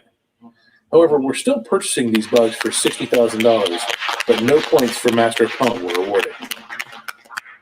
Robert Miller and Georgie Geshe from NWR Labs were up next targeting the Google Nexus 6P with a rogue application installation. After months of research, the recent Chrome update made Miller and Geshe's rogue app installation too unstable.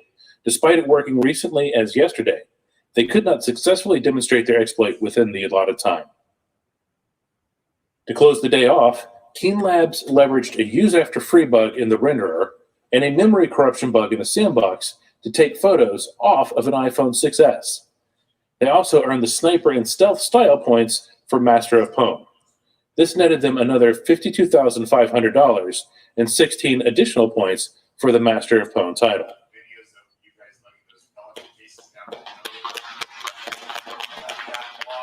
That brings the contest total awards to $215,000 and anoints the Tencent Keen Security Lab team as the Master of Pwn for Mobile Pwn 2016. Congratulations to them, and congratulations to all the contestants involved. We look forward to seeing everyone next year for Mobile Pwn 2017.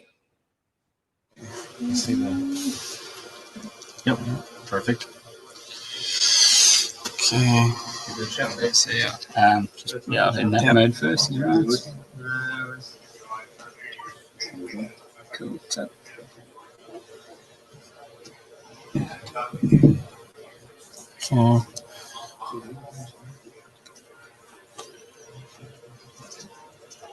Okay, saving. I will not learn about panning. And then go again here? Yeah. Perfect.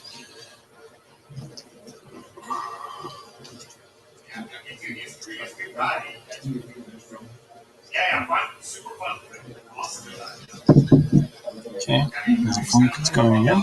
Talk. Yeah, so that's displayed out. Okay, they try to make the phone call.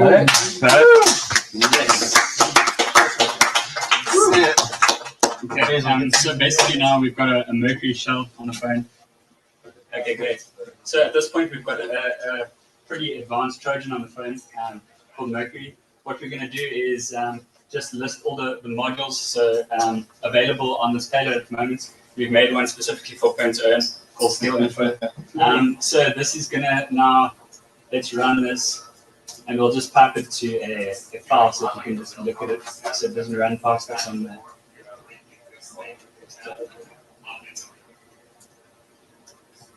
Okay, so there we go.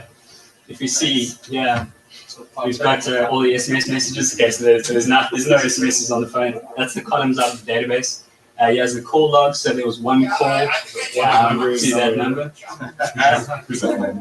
Yeah, there seems to be there's one calendar event here, hacks. And yeah, there's one contact on this device. Okay, so it doesn't stop there. We can now also just go back and get a traditional shell on the phone, so you can go to SD card and poke around there. Is there any images or something that I can put? We can go and download those. So I'm going to download the first one and put it on my desktop. I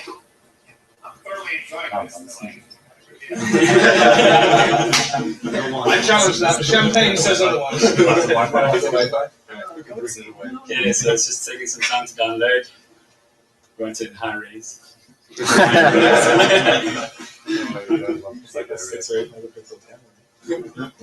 Yeah, so, okay, so there you go. It pops out at 85%. Okay, and there you go. There's one of them. Perfect.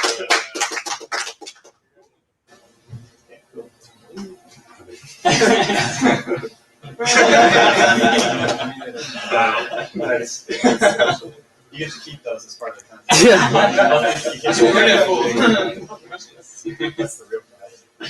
Awesome. Great job, guys. Great job. Congratulations. All right. So I'm exploring Android for the Node 1 today with a WebKit exploit here as a demo. So this is running Android 4.0.1, which is basically for all lines what you find on the Samsung Galaxy S2, S3 line, and so on. Simply exploiting 4.0.1 because a specific bug of this demo is fixed in 4.0.2, but there's like other bugs like this. So it's basically about the level of mitigation. So they exploit circumvents XN and ASLR, partial ASLR there. So what I have here is an NFC card that basically just opens the URL in the browser, and then the phone over the wireless. I brought my own access point because networking issues sometimes. So it fetches the web page from what you see there on the projector. On the left, there's a web server serving the exploit. And what you see on the right is an SSL server, which basically serves as a command and control server for the Trojan or backdoor that is installed with the exploit. So exploit installs a native ARM vector which starts broadcasting the current location of the phone over SSL, so properly encrypted. So long story short, as you can see here, I'm on the home screen of the phone. So this is NFC tag here. I'm holding the camera here. And now if I swipe it, maybe even the first attempt, it goes to the website. You can see that on the left. And now on the right, you can see that it actually got exploited already. So yeah. It now is executing the payload, which is this native thread. And now if I click, without standing the projector, if I click the link here that it's generating, you can see that, yeah. It actually works. Wow. That's pretty cool. And yeah, just by drive-by exploit triggered over NFC. And what you can see there is getting the location actually from a Wi-Fi network that's known to be at this specific physical location. And that's it already. Very good. Awesome. Very simple and efficient. I'm around here all day, so if you want to see it again, like private demo or whatever, I can show you too. Cool. Thank you. Thank you. Thank you. Thanks, Scott.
Hi, everyone, and welcome back to Pwn2Own Tokyo 2020, coming to you live from Toronto. Of course, I'm in either of those cities. I'm sitting here in the Mid-South headquarters of Zero Day Initiative, right outside of Nashville, Tennessee.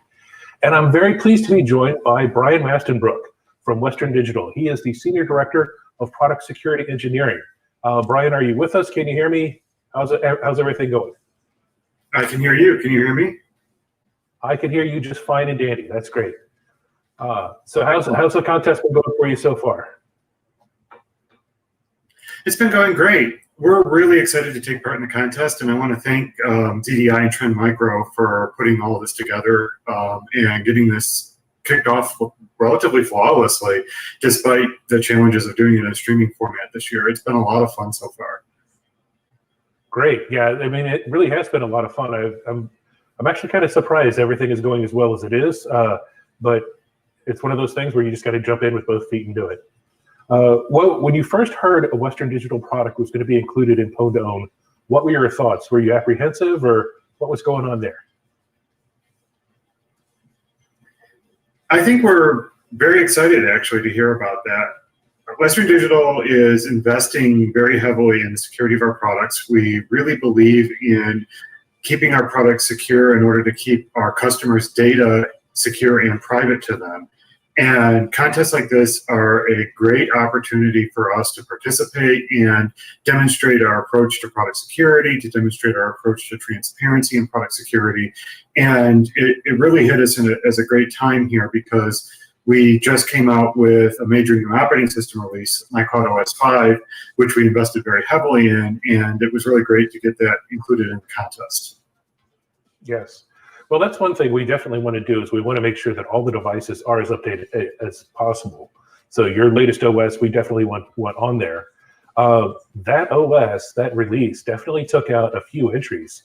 Was that kind of the desire, or was that just kind of a happy accident of timing? How did that work out on your end? That was definitely a happy accident on our part. We didn't time the release to match the contest. As I said, the macOS 5 is a major investment that we've been putting into product security. We've done a number of things as part of that operating system release. We upgraded the base operating system so that our kernel is now on a LTS kernel on both ARM and Intel devices. We upgraded the base open source packages to versions that are based on what's in Debian stable. We really upgraded the security architecture of the device, and of course we brought with it our latest mobile and cloud applications for the device as well. It really was fortuitous timing for us to get this out just before the contest, because it gives us an opportunity to put our latest and greatest in the hands of the entrants to the contest, and for us to get responsible disclosure, which we always love to get, because that gives us an opportunity to get these vulnerabilities patched in the hands of users before any details are released to the public. So that helps us keep our users safe, but also in a transparent way, because we publish the results, we publish our product security bulletins, we give credit to researchers through the standard vulnerability disclosure process. Yeah, and that must feel good for you too. I mean, the upgrade that you did, the major version upgrade, it had an immediate impact on security, and we saw that because I think 4 or 5 entries dropped almost immediately, even going right up before the contest. So I'm sure that's a good feeling for you and your security engineers to know that there's an immediate positive impact on the security with these major OS upgrades that you're doing. So I'm curious though, were you aware of the Pwn2Own contest before this particular iteration of it? Oh, absolutely. I've followed along in years past, and I was happy to see that ZDI has decided to expand it to start including some of these new categories. Things like home NAS devices, home routers, smart TVs, and other home consumer electronics and IoT devices are a big part of the security landscape these days. And at Western Digital, we believe that all users should have security in their data, they should have privacy in their data, and contests like this are a great opportunity for us to engage with the security research community in a transparent way to help improve the security of this class of device. Great. And that's kind of why that's our goal with the program too. So does Western Digital have a researcher outreach program, or already is that formalized, or is that something that's just kind of done as you can? So we're investing in the security of our products in a number of different ways. We do have a PCERT, or Product Security Incident Response team, in my team. We do receive vulnerabilities through a standard coordinated vulnerability disclosure program. We go through normally a 90-day confidentiality period. We try and fix issues as promptly as they come in, and we give credit in our security bulletins as they go out. We also have other measures that we're taking in order to invest in the security of our products. We're working with other security firms to do pen tests or evaluations of our products as part of our engineering process. And then we also have an internal security engineering team that's helping to direct the architecture and direction of our products as well. Great. That's great. So, I mean, you talk about the disclosure process, and it's great that you have a formal PCERT. And 90 days that's fantastic too. That goes below our disclosure deadlines, which we always like to see. How is the disclosure process within the Pwn competition? How has that worked out for you, especially with people in Toronto and then the competitors around the world? And then I'm not even sure where you're physically located, but you and your team probably dispersed as well. How's the disclosure process been for y'all? It's been going really well. And again, I'd like to thank ZDI and Trend Micro for making this so easy for us to work with the researchers in this process. It was very easy to get the details, to receive them. You know, a couple of PGP snafus, as there always are when trying to do that for the first time. But once it got to us with the right public key, we were able to get the details and begin analysis and start working on the fix right away.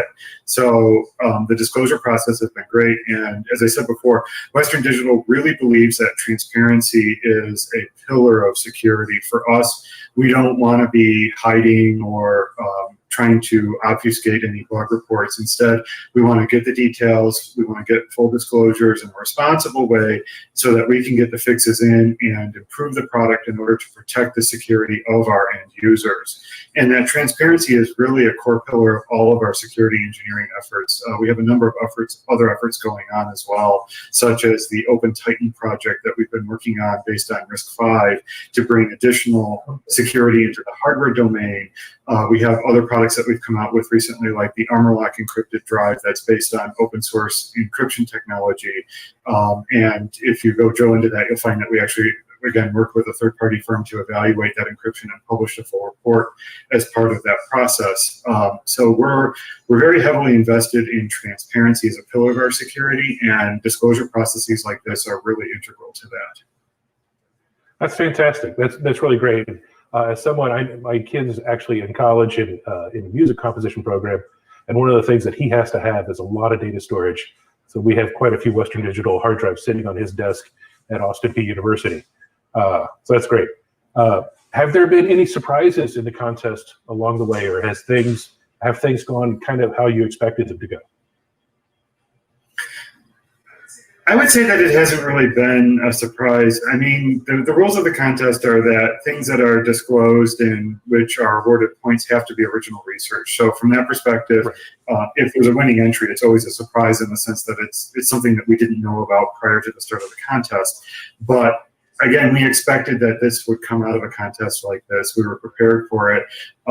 And we were standing by ready to receive the disclosures and work through the process with the team. So from that perspective, there haven't really been any surprises. And as I said, we invested a lot in the MyCloud OS 5 upgrade.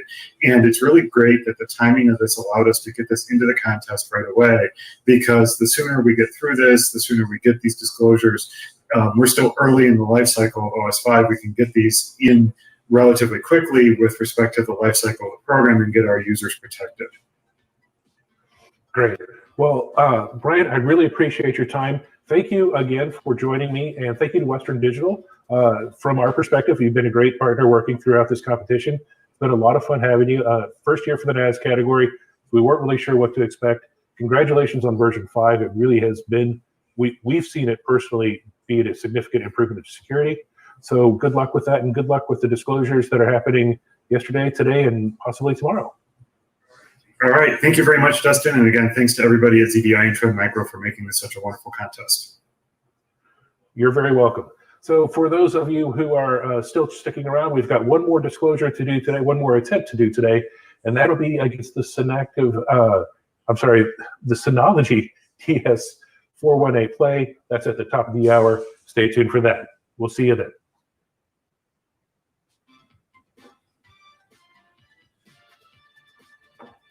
It's the big brawl at the bottom. That was nicely done.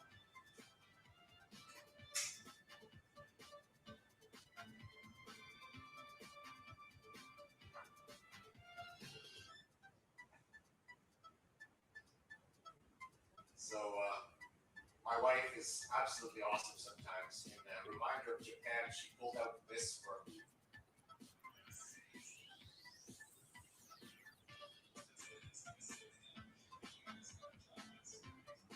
Yeah, actually, there's a little store in Vancouver that actually sells these things for Kevin and somebody else. These are overlords. They have royal jelly and a ton of caffeine. It's basically like a multivitamin with caffeine in a little potion. Niacinamide, royal jelly from bees, a whole bunch of stuff. It's basically like your morning. Oh God, I didn't have breakfast. Here's your power up as you're running on the subway in Japan drink. That's basically what it is. It's sold on machines literally on every street downtown. And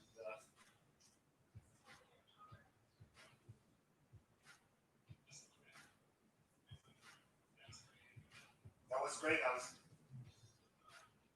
was good. That's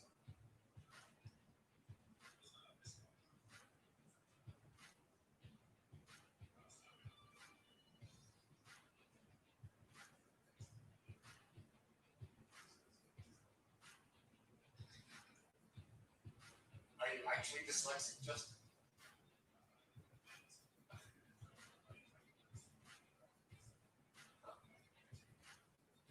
I don't consider myself dyslexic, but sometimes, sometimes I mix up letters and things too. So I think that's natural.